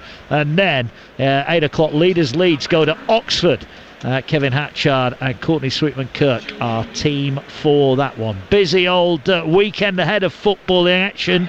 Could be a busy old second half ahead for Crystal Palace. Oliver Glasner's side, Danny Mills, 4-0 down. What will he be saying in that dressing room at the break? Need to pull your finger out, first and foremost. I think after the weekend, there becomes a point you're saying you probably let them away with it at Manchester City. City a very, very good side. Newcastle a good side. You know, they're going to go third in the table this evening. But I think you have to say to them, give them a few home truths and say, I'm not being funny, lads, that's embarrassing. You've been out-fought, you've been outworked, you're not putting the effort in. You know, they're running more than you, they're tackling more than you, they're getting back, they're running past you, then running back the other way more than you. First and foremost, you've got to go out there and match them. If you want to play in this semi-final of an FA Cup, Wembley, you need to pull your finger out, because at the moment, not many of you are getting in that team. And give it to them raw. Yeah, well, they've got 2 games after this one, Bournemouth at home and then Arsenal away, before they take on Aston Villa in that FA Cup semi-final, 26th of this month. I guess that's the only carrot he's got to give them, isn't it, at the minute, because maybe they need a bit of stick at half-time. Doesn't take an expert, and I said it at the beginning. You know, there's a touch of they might be on the beach. All they're worried about is the FA Cup. Now, they're not going to get into Europe. They're not going to go down. Mid-table obscurity. It happens with, 6-7 games to go. You know, we've seen it so many times. They're off it. You know, and Newcastle are at it by an extra 5-10%. They're off it by 5-10%. You've got a 20% swing. That's massive in football. Absolutely massive. They need to come out, and if nothing more, pride for themselves and give their travelling fans something that they can get behind. So if I was those fans now, what's the time?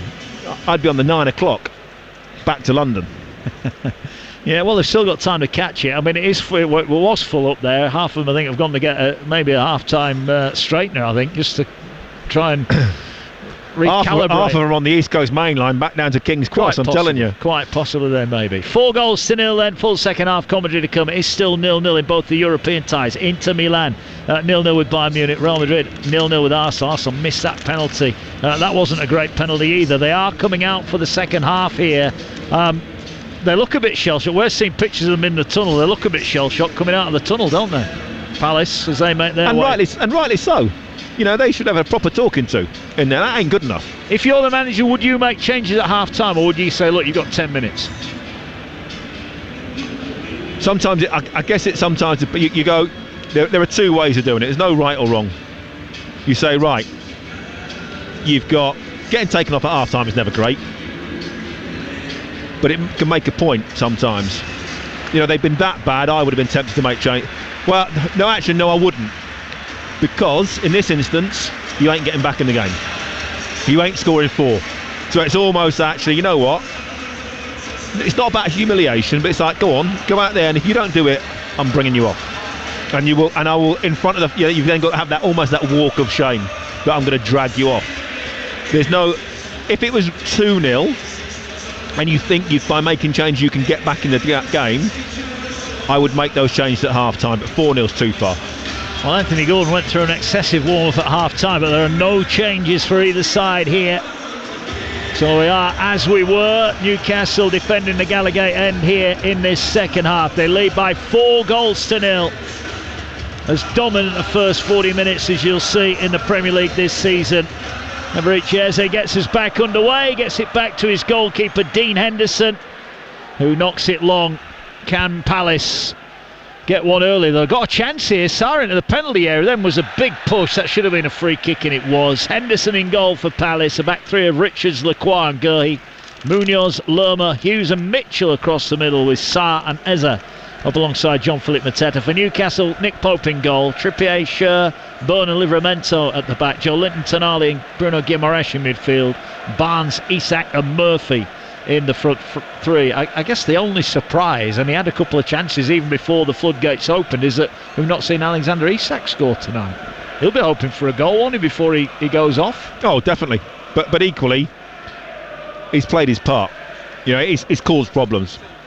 He's made runs in behind. He's had a couple of good chances, and that builds momentum all the time. Keep the pressure on. It's like when you get a set piece or a corner or a free kick. Ring that box, and sometimes it's just the consistent pressure. Somebody will make a mistake in the opposition defence. Somebody will give the ball away, or somebody won't track a runner.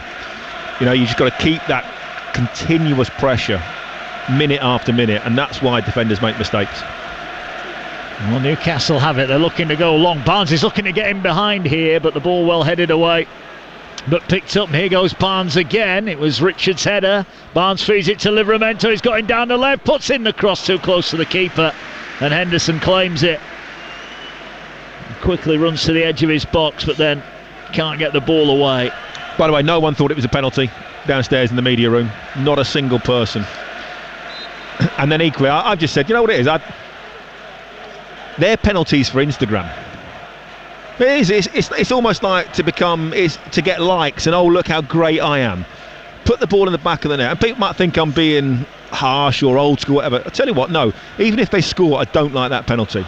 My lad plays. My lad took a penalty like that, and even if he scored, he'd know he'd be getting it in the neck when he gets home. Well, Eze's just given it away again. He's had a miserable time after that ball rolled harmlessly to Nick Pope. He couldn't believe it, the Newcastle goalkeeper. He will have been incensed. He'd have been desperate to make a big save. I think 99% of the stadium would have saved that penalty. What's the benefit of taking a penalty like that? Bearing in mind you're expected to score. It can only go wrong in that instance. Because, you should be putting the ball in the back of net from 12 yards out. People say, well, there's pressure. But if you give any player, if you give a centre forward, one-on-one with a goalkeeper, 12 yards out, and he misses, you're going to hammer him. Well, all I can say is in England international, if he did that for England in a big tournament and it didn't go in, he'd never live it down, would he? And that's the point. So why... If you strike it hard and the keeper makes a worldy save, you go, okay, great save, not a problem. You can handle that. So it's the sort of penalty. Why are you doing it? Yeah. Here's Murphy looking to get Newcastle on the attack again. Wide on the right. What a season he's having. That's another. It's a goal and 2 assists for him tonight. He's going all right, isn't he? Outstanding achievement for him. Him and Joel Linton are possibly 2 of the most underrated players, I would say, in the Premier League. Yeah, here's Dan Burn. It is going to be an interesting second half. Newcastle have got that big game with Aston Villa at the weekend. They don't have to do it. You don't have to win the game twice. They've won it already here. Surely the damage is done at 4-0. Jacob Murphy up to 10 assists now. In fact, that's just since December. He's absolutely flying at the moment. 4-0 here live on TalkSport 2. Over on TalkSport right now, it is Real Madrid 0, Arsenal 0. I'll tell you what, be giving Eddie Howe a boost, won't it? I'm pretty sure wherever he is, I'm sure he's, hopefully he's very comfortable in his hospital bed. He's probably thinking, steady lads, my job might be at stake here. It's like, you're doing a bit too well without me. Yeah, well, he's hopefully recovering well. Jason Tindall will speak to him after the game and get his thoughts on what has been a wonderful performance, and there might be more to come. Schur spreads it wide to Barnes. Barnes looks up. Isak waiting far post. Livramento on the overlap. Barnes goes for the shot, blocked. You can't fault him for scoring. 4 in 3 he's got now. Finds Livramento eventually. Gets it back to Tonali. It will be interesting whether they keep going for goals, but Palace are not showing too much second half. Trippier has it midway inside the Palace half. It almost looks like Palace have gone, oh, let's try and not concede another one. Yeah. No attempt to go forward. They're camped deep into their own half. That's late from Will Hughes. There's got to be a booking. Well, that must be at least 5 fouls he's put in now. He's at least complaining. Guimaraes is on the floor, and Hughes' new contract that was announced earlier today. And Hughes gets a yellow card after the referee points to about 4 various places on the field. Yeah, at least. It wasn't a great challenge, but that's definitely as well part of the totting up. But he's late. Simple as that. Yeah. Hughes in the book then. Well, they don't want to go down to 10. That would be a disaster for Palace. 4-0. Well, goal difference could be crucial. The end of the season, it's quite tight in those Champions League spots at the minute. Ball flicked on by Byrne. Isak on the end of it. Shoots. Great save. Fortunately for Henderson, it was straight at him. Isak didn't quite get all of it. But the Swedish international will be furious he's not opened his account there. Yeah, be really disappointed. It's a great little flick on from Byrne. And it just bounced before him. It's not easy. You would expect him to do better. It's actually a good save, isn't it? Well, it is. It's not on the half volley. It bounces up. It's about a foot high on the up when he has to try and hit it, and that's a very, very difficult finish. He does well to get a lot on it, get a good connection, but it's not quite far enough away from Henderson. Yeah, good save. Better than it looked at first glance. Still 4-0. Isak denied again. He's not playing badly, but he's just been denied the 20 Premier League goal striker. Yeah, same goal difference, isn't it, as Man City now?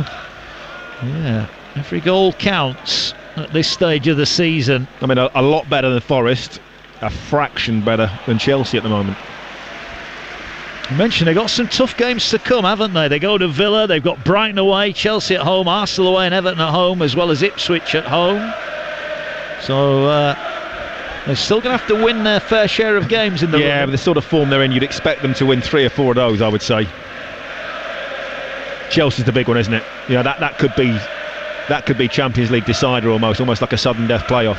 Yeah, that comes 3 from the end. It could all be decided before that, but Newcastle will hope that will be the case. I know Chelsea have got a tough run in as well. Newcastle have it. They lead 4-0 and they're just dominating possession here. Just going back to Jacob Murphy, that's 20 goals he's been involved with now. That is some effort, isn't it? 8 goals and 12 assists. That is an amazing season. Here now is Joel Linton. We'll get Danny's thoughts on that in a minute. Ball here with Barnes, who's not having a bad year himself. He gives it to Joel Linton. Just asked a little bit too much of him. Richards watches it out. It's a goal kick. He's done brilliantly. You know, and that's... And I talked about him in the same bracket as Joel Linton through hard work and perseverance. Both look like their careers were ending at Newcastle at one stage. You know, we're really struggling. We're not getting played, you know, under all sorts of pressure. And then they've knuckled down, they've worked hard, they've got themselves fit. I've watched Jacob's brother Josh closely, obviously when he was at Oxford, and looked at the work rate he had. I'm not sure there's a huge amount in terms of maybe ability between them. You know, there's not a massive gulf, but that's what it is. It comes down to hard work, and they're both very, very good players. It's about hard work and determination. Too many, I think, players in this day and age want it easy. You know, they want all the good bits. They want, give me the ball and I'll do something. No, you have the ball, if you're lucky, for about 2 minutes in a game out of the 90. That's it. 88 minutes you're running around without it. You've got to do an awful lot of running. You do. What he does is running. He's got a great link up with Trippier on this near side, and Newcastle continue to dominate. I think Crystal Palace have gone batten down the hatches. Let's not concede anymore. As you said, they're in damage limitation mode here, but Newcastle have still had 2 great chances. Yeah, it's gone to the point of don't get beat 6 or 7, and it become really sort of humiliating. The crowd would love another goal, but I think they're realistic. They know the job is done here. You wonder how long it will be before Newcastle make a change. Anthony Gordon is also out warming up. He's on the touchline away to our left. He's just having a chat with one of the subs. Say, yeah. Just got to retrieve the ball now. And there is going to be substitutions incoming from the visitors. We're going to see Adam Wharton and Eddie Nketiah come on for Jean-Philippe Mateta, and Will Hughes are going to make way shortly. Ball here with Lerma. Gets it away to Gurhi, who for the second time this year has bagged an own goal against Newcastle. And we're also going to see Everichi Eze go off as well, so there's going to be a triple substitution from Oliver Glasner, who will be furious. This is 9 they've conceded in 2 games. Well, 9 in 1.5 games, if we're going to be honest about it. As now Hughes goes forward, looks to play a ball into Mateta. Sure is there, will come across and should deal with it. Just knocks it off Mateta. Is it going to go out for a goal kick? It does. Well, actually, he's given the free kick, hasn't he, the official on the near side. And now here comes the change. So it hasn't taken long, has it? 10 minutes, second half, and here come the changes. And we are about to see Eddie Nketiah back from suspension. He comes on for Jean-Philippe Mateta. Wharton also about to come on. One of the two changes from the weekend. Yeah, I think Will Hughes is partly because he could easily get sent off. One more challenge and he could be a red card, couldn't it? Yeah, it could. He comes off and we just await the last one change to be made, and it is Eberici Eze, whose night will be remembered for that penalty miss. What a horrendous miss it was. He trudges off. Bigger and better days ahead for him, for sure. Yeah, without doubt, but I don't know, maybe I'm old-fashioned, but there is no benefit to taking a penalty like that. No benefit. Because all you can do is miss. And then you're going to get absolutely... He's not even looking at the ball. We've just seen a real slow-motion replay. He's not even looking at the ball. Only the very, very best can do that. Yeah, well, it didn't work for him tonight. Here come Palace looking to play forward, intercepted by Shaw. He's going to launch it long. He's looking for Barnes, but headed away by Richards. He'll get it back. You are listening to Newcastle against Crystal Palace on TalkSport 2 with Sky Sports. Don't forget, you can stream the biggest Premier League games. The ball given away to Isak. There's his goal. Alexander Isak. Palace caught in possession, and Isak curls one in from the edge of the box. He won't be denied again. Newcastle have their fifth. Newcastle 5, Palace 0. How rude of interruptual read, by the way. You know what I mean? So selfish that is, isn't it? Scoring when you're halfway through it. He could have waited a couple of seconds. It's a great finish, by the way. I mean, Palace make 3 subs and within 30 seconds give the ball away. Glasner's going absolutely ballistic on the sideline. He is not happy, and rightly so. It's given away so easy. Can't see who gave it away. It's a terrible ball. Richards passes it square. Gahey rolls it into midfield. It's nicked away. I think it's Joel Linnington that gets a toe in. Yeah, it is. It's that unsung hero, Joel Linnington. Great little toe. Falls to Isak, 2 yards outside the D. And he slots it right into the corner. An inch inside the post. A fantastic finish. There you go. That's what you do. That's how you take a penalty from 23 yards out. Yeah, brilliant. We have these reads to do, as is the way of the world, and you try and do them when you think nothing's going to happen. Palace have the ball on the edge of their area, there's nothing happening, and then they go and do that. Callum Wilson is going to be coming on. I think that might be Isak. He's just earned himself the last half an hour off, I think, with that finish. He'll be going off for sure. Gordon's getting stripped off as well. The change is coming. They've given it away again. They get lucky there, Palace. I think they've just dived on the ball, Gahey, there, just to dive on that ball. I'm waiting for either you're getting sacked in the morning or can we play you every week chance now. Can't be long. Maybe. Or the Olays will be coming out soon. They will. Palace have it. They're playing it long. They're looking to get Nketiah in behind. I think he'd gone offside anyway. Sure. I was going to say, Palace are attacking. Do you want to finish your read? Because nothing will happen. Well, Shaw's just been taken out, and there's another yellow card, I think, coming here. And that's Jefferson Lerma, who's... Oh, and Burn. Well, I'm not sure what that's about. Lerma and Burn going into the book there. So Lerma booked, and then Dan Burn goes in the book. Dan Burn protesting, maybe? Well, Anthony Gordon is ready to come on. Willock also about to come on. Joe Willock, who's been out with a concussion problem. He's coming on, and Wilson as well. And we're going to see Joe Linton, who is 1 booking away from a 2-game ban, so he will survive another day for that one. I've seen the review. I've got no idea why Dan Burn's been booked. He must have said something, surely. Well, we're going to get a triple substitution here. Gordon is going to replace Murphy, who will make way. Another golden night for Jacob Murphy. What a great time. Sorry, Mark. What a great time to come on. 5-0 up. I mean, never been in that situation. Well, I have once, I think. But I've been on the other end of it. When you've been losing and fresh legs coming on and players, you know, have got all the freedom in the world. This is tough for Palace now. They've got to just dig in, grind it out. Well, Callum Wilson was stripped off and ready to go. I wonder if they've just sat him back down here, just waiting to see what the situation is with Fabian Schär, who's getting some quite intensive treatment at the moment. Well, I'm pretty sure Callum Wilson wasn't going on at centre half. Yeah. So I'm not quite sure. Yeah. But he was there, now he's not there. Here we go. So the first change is going to be made. Joe Linton's night is over. He hasn't realised yet. He's just having a look round St James's Park. Now he looks over, sees his number. I still don't think he's seen his number going up, Joe Linton, yet. Well, it'll be Willock for Joe Linton and Gordon for Murphy. See, players don't want to come off because you don't get many nights like this. And it's, these sort of nights are a joy to play in. It was dissent, we understand, for Dan Burn, so he did say something out of turn. Yeah, because his mate got poleaxed. Yeah. And this is what I don't understand sometimes. The referee doesn't give the free kick immediately. So, of course, players are going to scream at the referee because they want a foul, because they see an injustice. Referees have to think about why they've said it sometimes. Well, it's half-time over on TalkSport, and we're about to... where it's Real Madrid 0, Arsenal 0, 3-0 on aggregate, the Gunners lead. Inter Milan 0, Bayern Munich 0. And Fabian Schär is over on the far side getting some treatment. He'll be back on surely in a matter of moments. 5-0, Newcastle lead here. What a night for the Geordies. 4 against Manchester United, they've scored 5 tonight and they're not done yet either.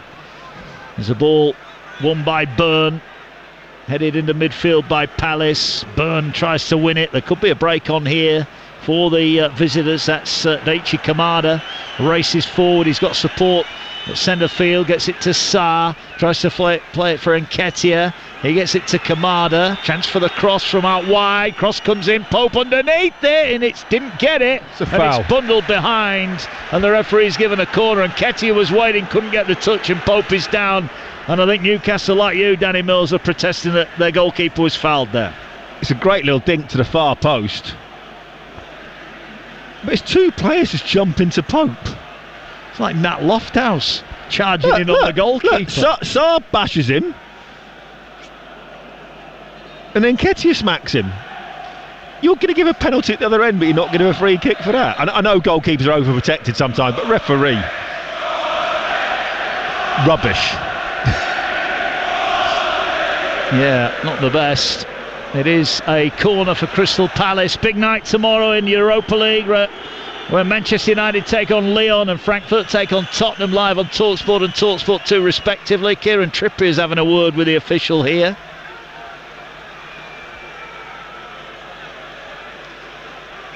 So over on TalkSport, 0-0. Arsenal have got to the break with their goal intact. They lead 3-0 on aggregate. If you've got the app, you can swipe left and right.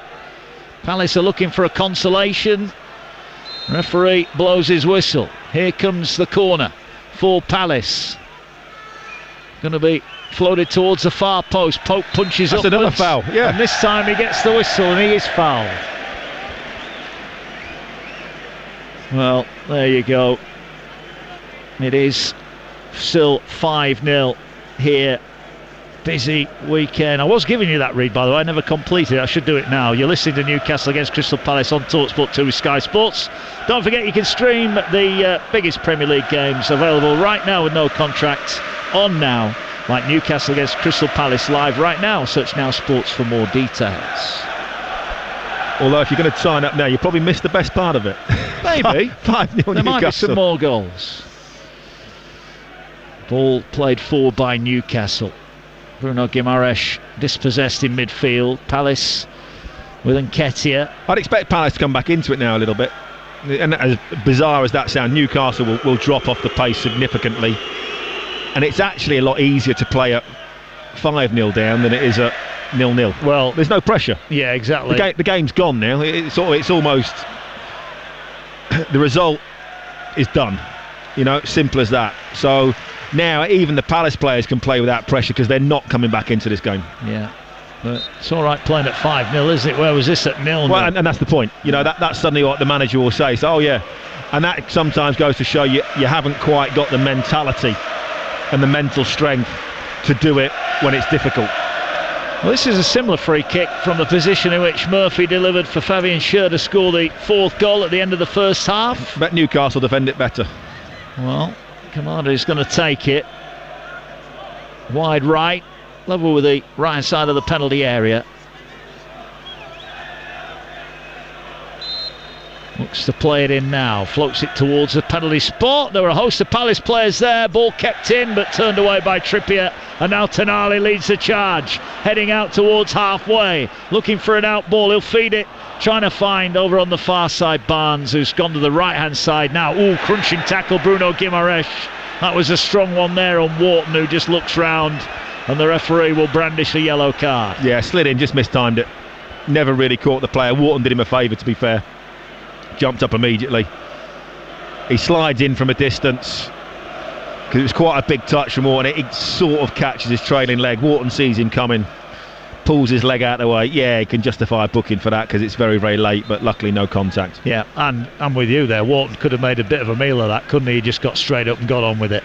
5-0 if you just joined us. Goals in the first half: Jacob Murphy and Mark Gurhey on goal, Harvey Barnes and Fabian Schär in first half. Injury time made it 4-0. And then Alexander Isak with a wonderful curling effort from 25 yards out to make it 5. All after Eberechi Eze missed a penalty in the first half at 1-0. Here come the visitors here. Here is Wharton, edge of the area. Thinks about a shot. Oh, then he falls over his own feet. Referee, that's a foul. It is. The ball tripped him up. Here now the ball played forward, looking for Isak, who peeled off wide left just to try and stay onside.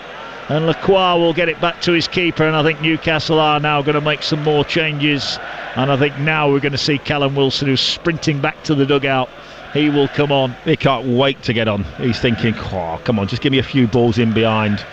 Can get myself back on the score sheet. Yeah, he's waiting his 50th Newcastle goal. He's been stuck on 49 for a while. Ball intercepted by Livramento, who's playing really well at the minute. Here's Tonali. And now the ball with Byrne, who finds Gordon. Gordon looks up, Richards in front of him. Richards bundles him over. That's a free kick taken quickly. Livramento has it. Willock down the touchline. Willock gets it.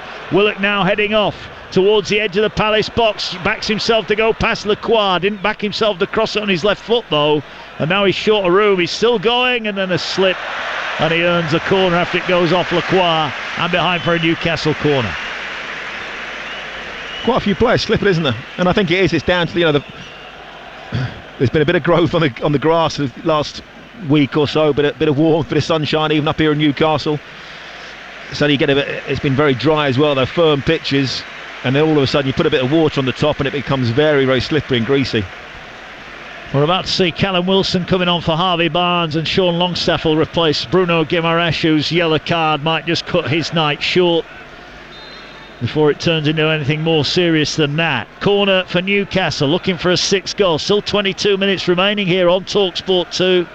Corner going to be whipped in. It's a good delivery towards the far post, and it's headed away by Richards and out for a corner on the far side that Trippier will sprint across and take. Just having a word with Dan Byrne as he goes past, little and large. Trippier will go over to that far side. Bruno Guimaraes will leave it for him. I presume they might be flying, but tell you what, if I was Oliver Glasner, I'd be thinking, you know what, lads, might stick you on the coach on the way home. Although I guess they've got a game Saturday. They are in action at the weekend. They take on Bournemouth.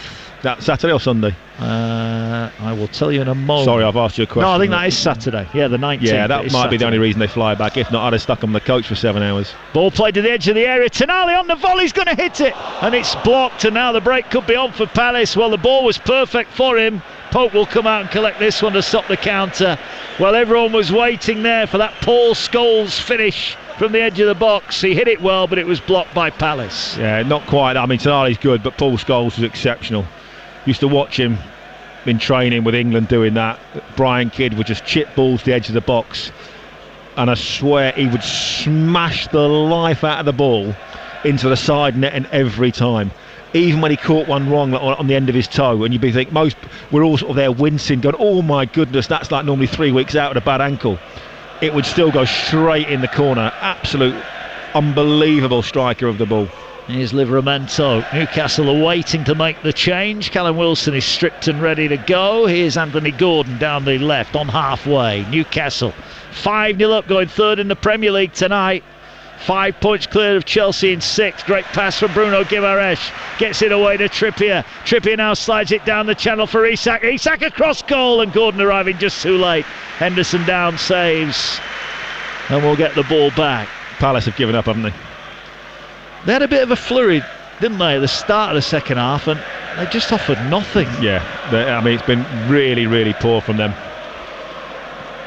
Jason Tindall's on the touchline laughing, smiling. He must be thinking, this is great. Beat Man United. Foul given away by Smashing Palace. Yeah, foul given away by Schur on Nketiah. And here is the change. Alexander Isak denied a couple of times in the first half, but he wasn't denied when he curled the ball beautifully past Henderson to score on 57. He applauds all 4 sides of the ground, waves to maybe family up high in the stand here, and he's coming on. 21 Premier League goals for him. Job done for Isak. Yeah, well played, both players. I mean, Downing referee went to Bruno Guimaraes to say, come on, get off the pitch a bit quicker. He went to give the armband to Trippier. What does he think he's doing? Time wasting at like 5-0 up. Come on, ref, read the room. Yeah. I hate to use referee and common sense in the same sentence. I know it doesn't often happen, but I mean, it's just ridiculous sometimes, isn't it? It is. Here's a ball played forward by Palace. Schur is there to defend it. Trippier's under pressure. Will go back to Nick Pope, and Pope launches it downfield towards Callum Wilson, who's beaten in the air, but the second ball bounces its way to Longstaff. He tried to play it forward quickly, couldn't get it, and now the ball played back to Lacroix, who has it inside his own half. He will go long. They're onside over on the far side. They have it down the left here, and Nketiah makes a run into the box. Trippier makes the tackle. Didn't go out of play, it will do this time, and he wins a throw-in. You are listening to Newcastle against Crystal Palace on TalkSport 2 with Enterprise Rent-A-Car. Whether you're on holiday at home or away this summer, Enterprise has locations all over Europe, and a vehicle that's just right for you. Well, I know sometimes we give him a bit of stick, Jason Tindall, for, you know, his antics sometimes on the sidelines, but fair play to him. You know, the manager's not been here for 2 games. It's clearly been down to him to give the team talks, you know, to continue to set the standards, you know, they've been set at this football club, and he's continued that brilliantly, you know, and clearly it just goes to show what a great working relationship he's got with Eddie Howe. They obviously work very, very closely an awful lot. You know, for your manager to have to step away and to take over and produce 2 results like this is absolutely magnificent. Really does set up a huge game, doesn't it, at the weekend? Villa against Newcastle. Villa will start 5 points behind Newcastle. If Newcastle could go there and avoid defeat, really makes it hard for Villa to catch them, doesn't it, with 5 games remaining? Well, I know it's Newcastle and it's a big game for Aston Villa, but they've just come off a Champions League game against PSG where they gave everything and didn't quite make it. Yeah. How will they be affected by that? Well, here go Newcastle again. They're looking for a 6th goal. Ball with Trippier, feeds it in on the turn. They couldn't quite get it into the area. Well, not only will they be 5 points in front, but Newcastle's goal difference plus 21, Aston Villa's plus 3. So in effect, they're 6 points clear as Nketiah runs it out of play. And Newcastle here are enjoying the efforts their defensive players are making. They're not making life easy for Crystal Palace right now. No, they're not. Tell you what, it also makes it harder for Manchester City as well, don't forget. You know, Chelsea are only a point behind them at the moment. You know, Villa are only a point behind them as well. You know, City have got to be careful, even to get into the top 5. Yeah. Well, the fact that it is 5 does help them, doesn't it? Does open up another avenue. But Newcastle, this will be 6 wins in a row now for them in all competitions. They've won the Carabao Cup. They're in the top 3 tonight. And they've got some tough games, but they're going into it at full speed. But so, I mean, just looking at Man City have got Everton away. That's not going to be easy. You know, probably the last big game, or one of the bigger games at Goodison Park. That's not going to be easy. Then they got Villa. I mean, that's a huge game. Man City, Aston Villa, isn't it? It is. Going to see another Palace change here. And Essay's coming on. And it is going to be Sarr who makes way. So Ismaila Sarr off for the night. And Romain Essay comes on with 15 minutes remaining. You mentioned what a time to come on when you're 5-0 up. I can't imagine it's much fun coming on when you're 5-0 down. Well, the only thing you can say is it's not my fault. That's all you can. And also, team player, Danny, team player. Yeah, there's no I in team. There is a me though. Yeah. Well, yeah, I get your point. Well, I'm telling you, if you're coming on at 5-0 down, 100% every single player is going, I'm glad I wasn't playing. Simple. That's just the way it is. Yeah. There's a huge part of you that's thinking, I'm not responsible for what happened. Yeah, well, it's currently Newcastle 5, Crystal Palace 0. You can get the latest odds over at William Hill, the official betting partner of TalkSport 2's Premier League coverage. Right now, you can get Anthony Gordon to score or assist. That's boosted up to 7-1. Eddie Nketiah to score anytime. That's been boosted to 9-1. That's all thanks to William Hill, 18+. BeGambleAware.org. I would also think tomorrow, perhaps Friday morning, there might be quite a few knocks on Glasner's door to say, come on. We've just conceded 5 in both games. Yeah. Why aren't I playing? He might have to defend quite a few questions. Well, this is a team that's gone 10 without defeat away from home in the Premier League, and then they've rocked up to Manchester City and lost by 5-2, and now they're 5-0 down here. And they're lucky in many ways that Newcastle have just taken their foot off the accelerator, because if they kept going here, this could have really run out of control. But they've got the points in the bag. Still 0-0 over on TalkSport right now. Arsenal on their way to a place in the Champions League semi-final, but Bayern Munich has scored against Milan, and it's Harry Kane who's got the goal. Well, he got a little bit of abuse in midweek. Munoz is going to get a yellow card here because he's just flattened Anthony Gordon, so it's another yellow card. But that one in the melting pot. Inter Milan 0, Bayern Munich 1. Harry Kane with a goal. 35 minutes remaining there. Yeah, he missed a good chance, didn't he, in the last game as well. Hit the post from sort of 10 yards out. Yeah, Muniz is just a little bit late. Smashes into Anthony Gordon's torso. And we are going to have a change. Kieran Trippier is going off. I mean, what's the point? He's just told him to go off on the far side. What is the point in that? Yeah. I know he's not. He's making him run now. Well, he's saying you should have gone off on the far side. Well, I'll let you have your standing ovation. Kieran Trippier, outstanding in that first half. Yeah, absolutely brilliant. Absolutely superb. And Kraft comes on just to get a little bit more experience. But I mean, why the referee was going to make him walk off and make him walk around half the pitch for the sake of what? 4 or 5 seconds?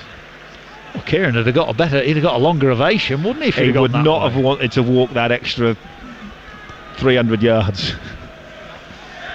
Job done for Newcastle. 5-0. Isak with a wonderful finish for the 5th. He's here now. Is Livramento, gets it to Gordon, finds Tonali, gets it away to Kraft, who's over in that right back spot now. Just a word on Livramento. He's a right back really by trade, playing at left back, and he's having a real good run at the moment. Yeah, I mean, he's not really a test defensively this evening. I've done that role as a young player. Young players used to get farmed out to fullback, and have to fill in on the wrong side after not many left footers in the game. But no, he's a very, very accomplished player. Ball kept in by Palace. They attack away. Here now is Mitchell into the area. His cross is blocked and it's behind for a corner. And I guess if Jason Tindall has one request of his team, it's don't concede here. Keep a clean sheet. Yeah, just have a bit of professional pride, and keep going to the very, very end. That's all he really can say, because it's like, we've done our job. We've scored 5. Naturally, you're just going to ease off it a little bit. It's going to be an in-swinging corner here. Newcastle have got everybody back. Ball floated in. Pope comes, collects it, parries it down. If he looks up, Willett wanted it.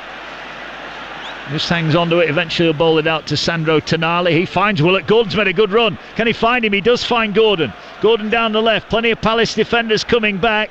Gordon tries to cut back in field. He's dispossessed. Ball hammered towards him. Nketiah does really well to find Kamada, but he turns, has to go back inside his own half, and this was risky. Mitchell gets it back.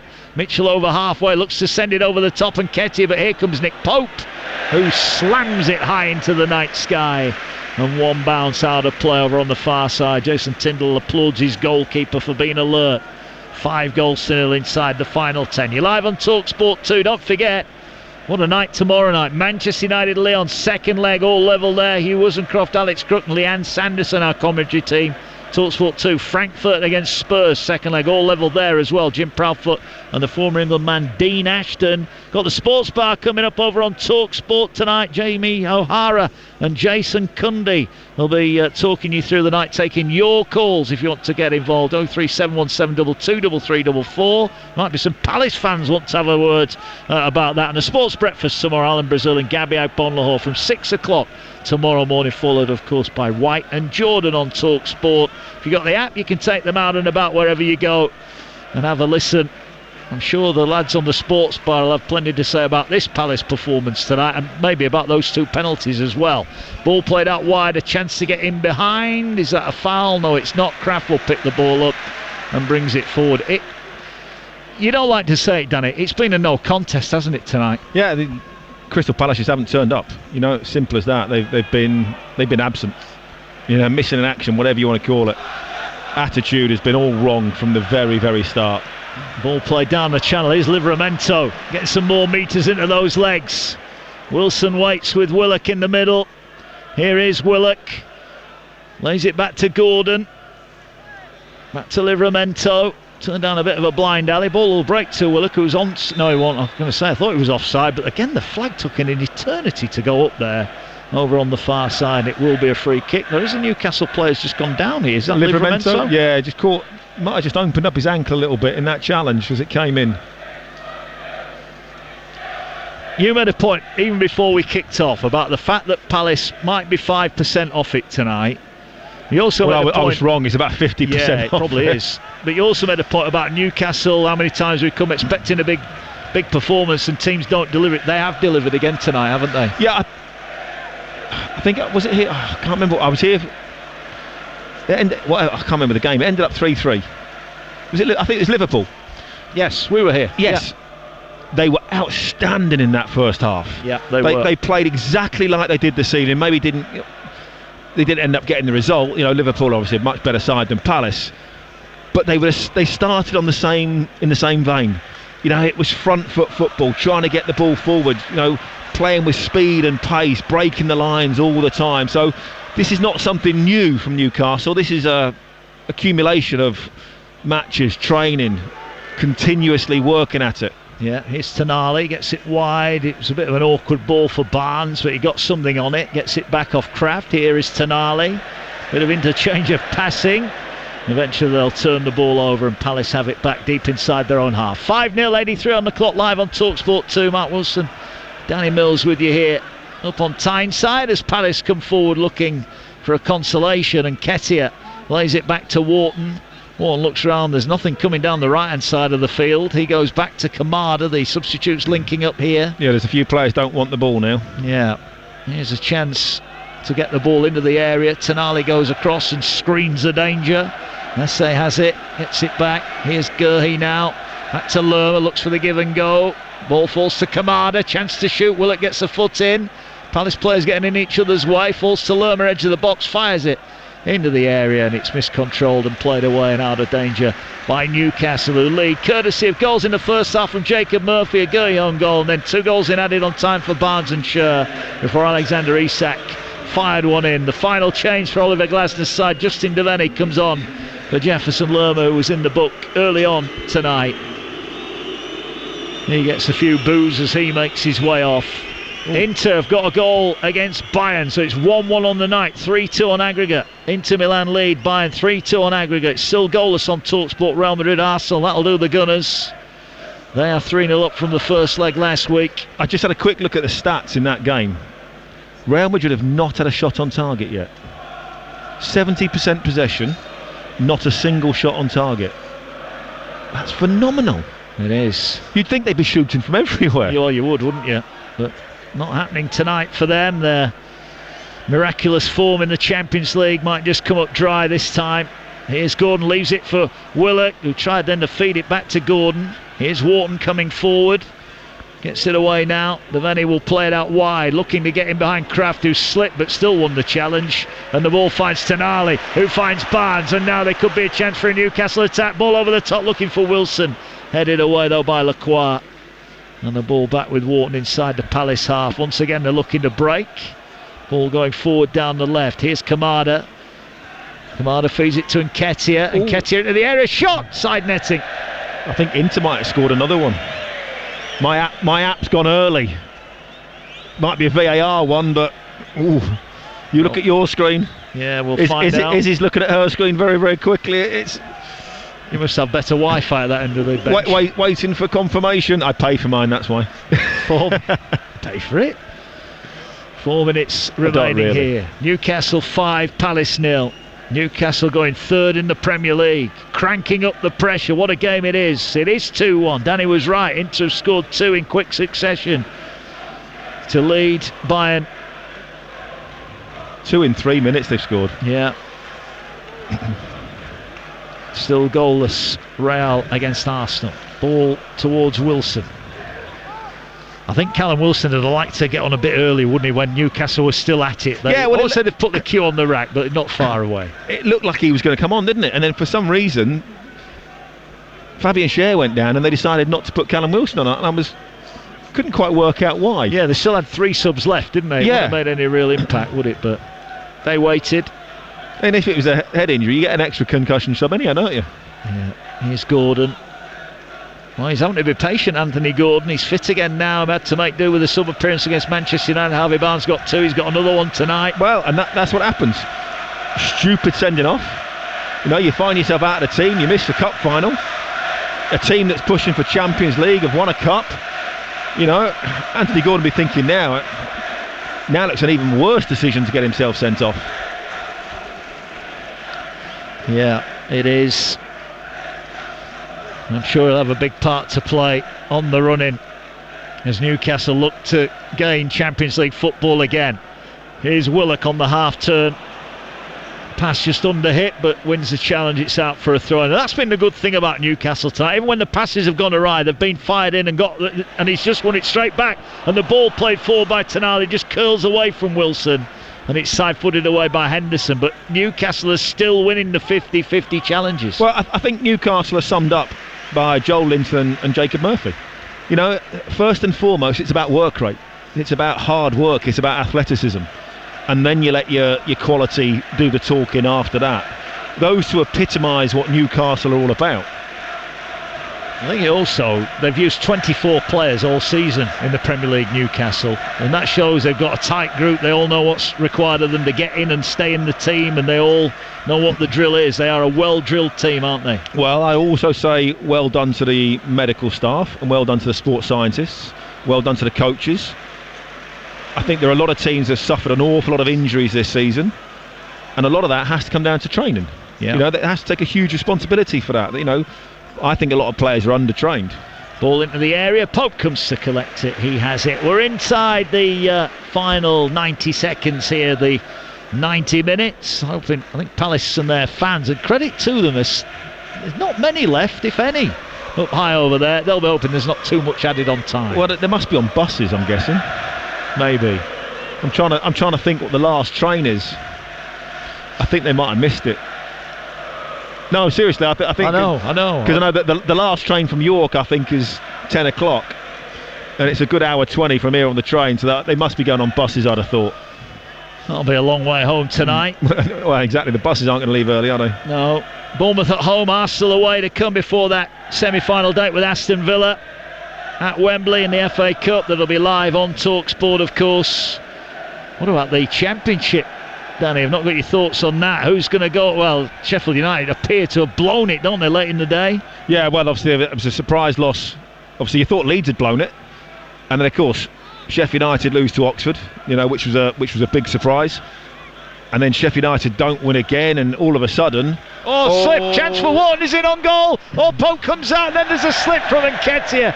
Talk about how's you look. The ball from Wharton to Nketiah is on the penalty spot, unmarked, and he's slipped over with a goal at his mercy. 5 added on minutes here at St James's Park, live on TalkSport 2, and Eddie Nketiah's just had a gilt-edged chance, and he fell over.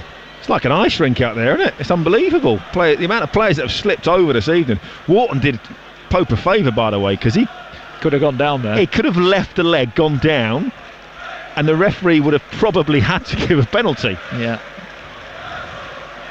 Here now goes Gurhey. Just on the champion. Well, wait.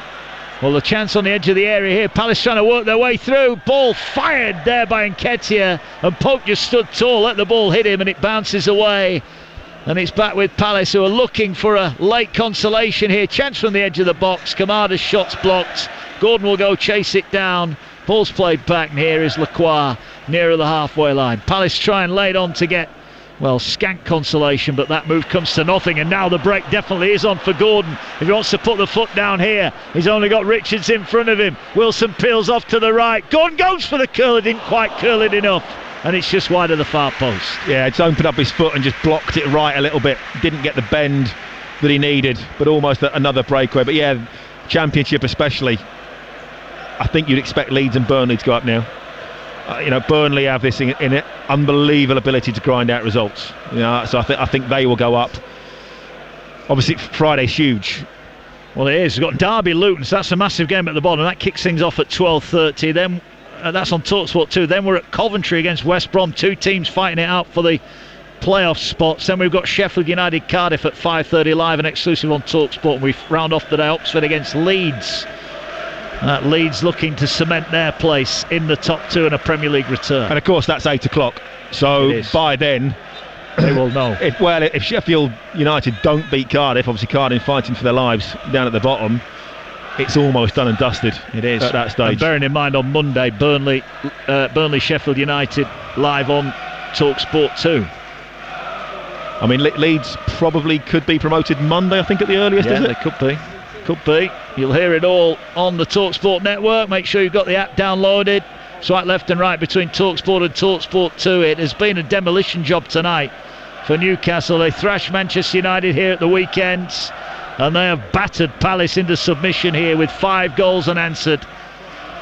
Palace have been terrible, but Newcastle have been brilliant. Yeah. Let's not take anything away from Newcastle. They have destroyed Crystal Palace, who have had no answers. Well, here they have a chance. Kamada comes forward. He's looked okay since he came on, Kamada. He's had a bit of go forward about him.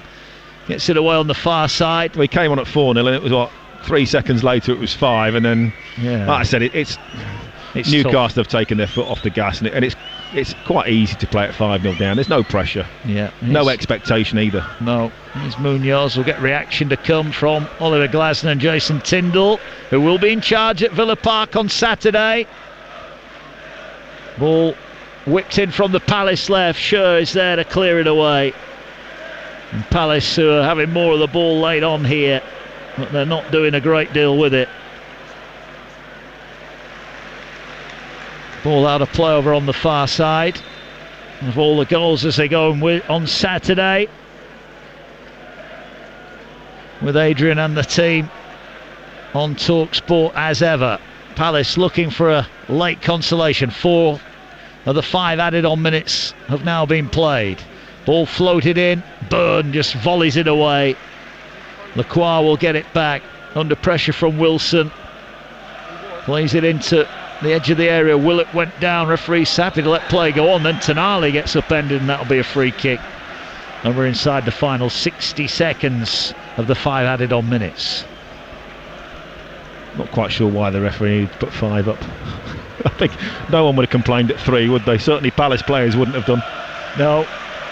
Sports Bar underway. TalkSport 10 o'clock tonight. Jamie O'Hara and Jason Cundy. Get your calls in to reflect on all the action tonight. 03717223344 the number. You can also send a voice note via WhatsApp to that number to get in touch.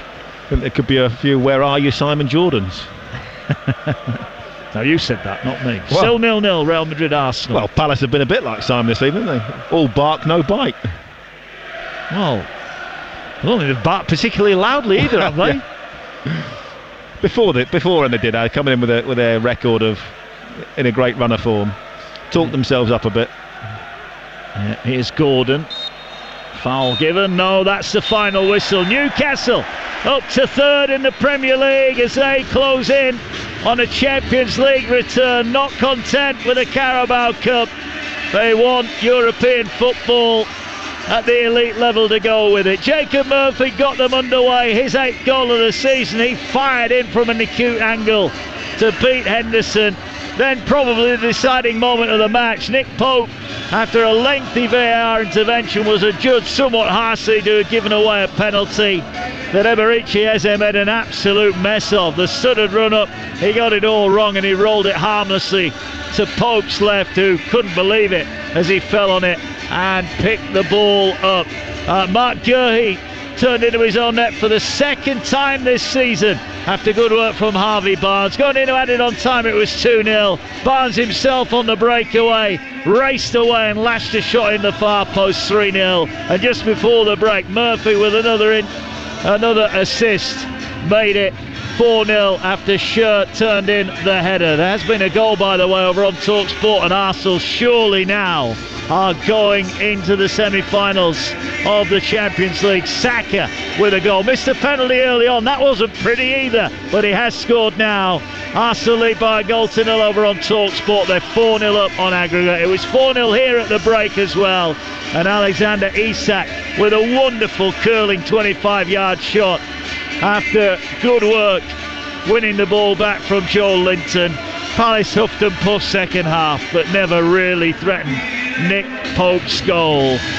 Newcastle, 3rd in the Premier League, and Danny Mills seemingly destined for a return to the Champions League. Oh, Newcastle absolutely outstanding this evening. They were magnificent from start to finish. I mean, almost blighted by... OK, you could say Nick Pope made a slight mistake. When he came out, tried... Well, he did. He went to punch it properly. Just caught the ball. Bumped into Richards, and after a very, very lengthy delay, the referee gave a ridiculous penalty. Never a penalty in a million years. Absolutely no chance. Fortunately, Eze missed it for Crystal Palace in Newcastle's favour.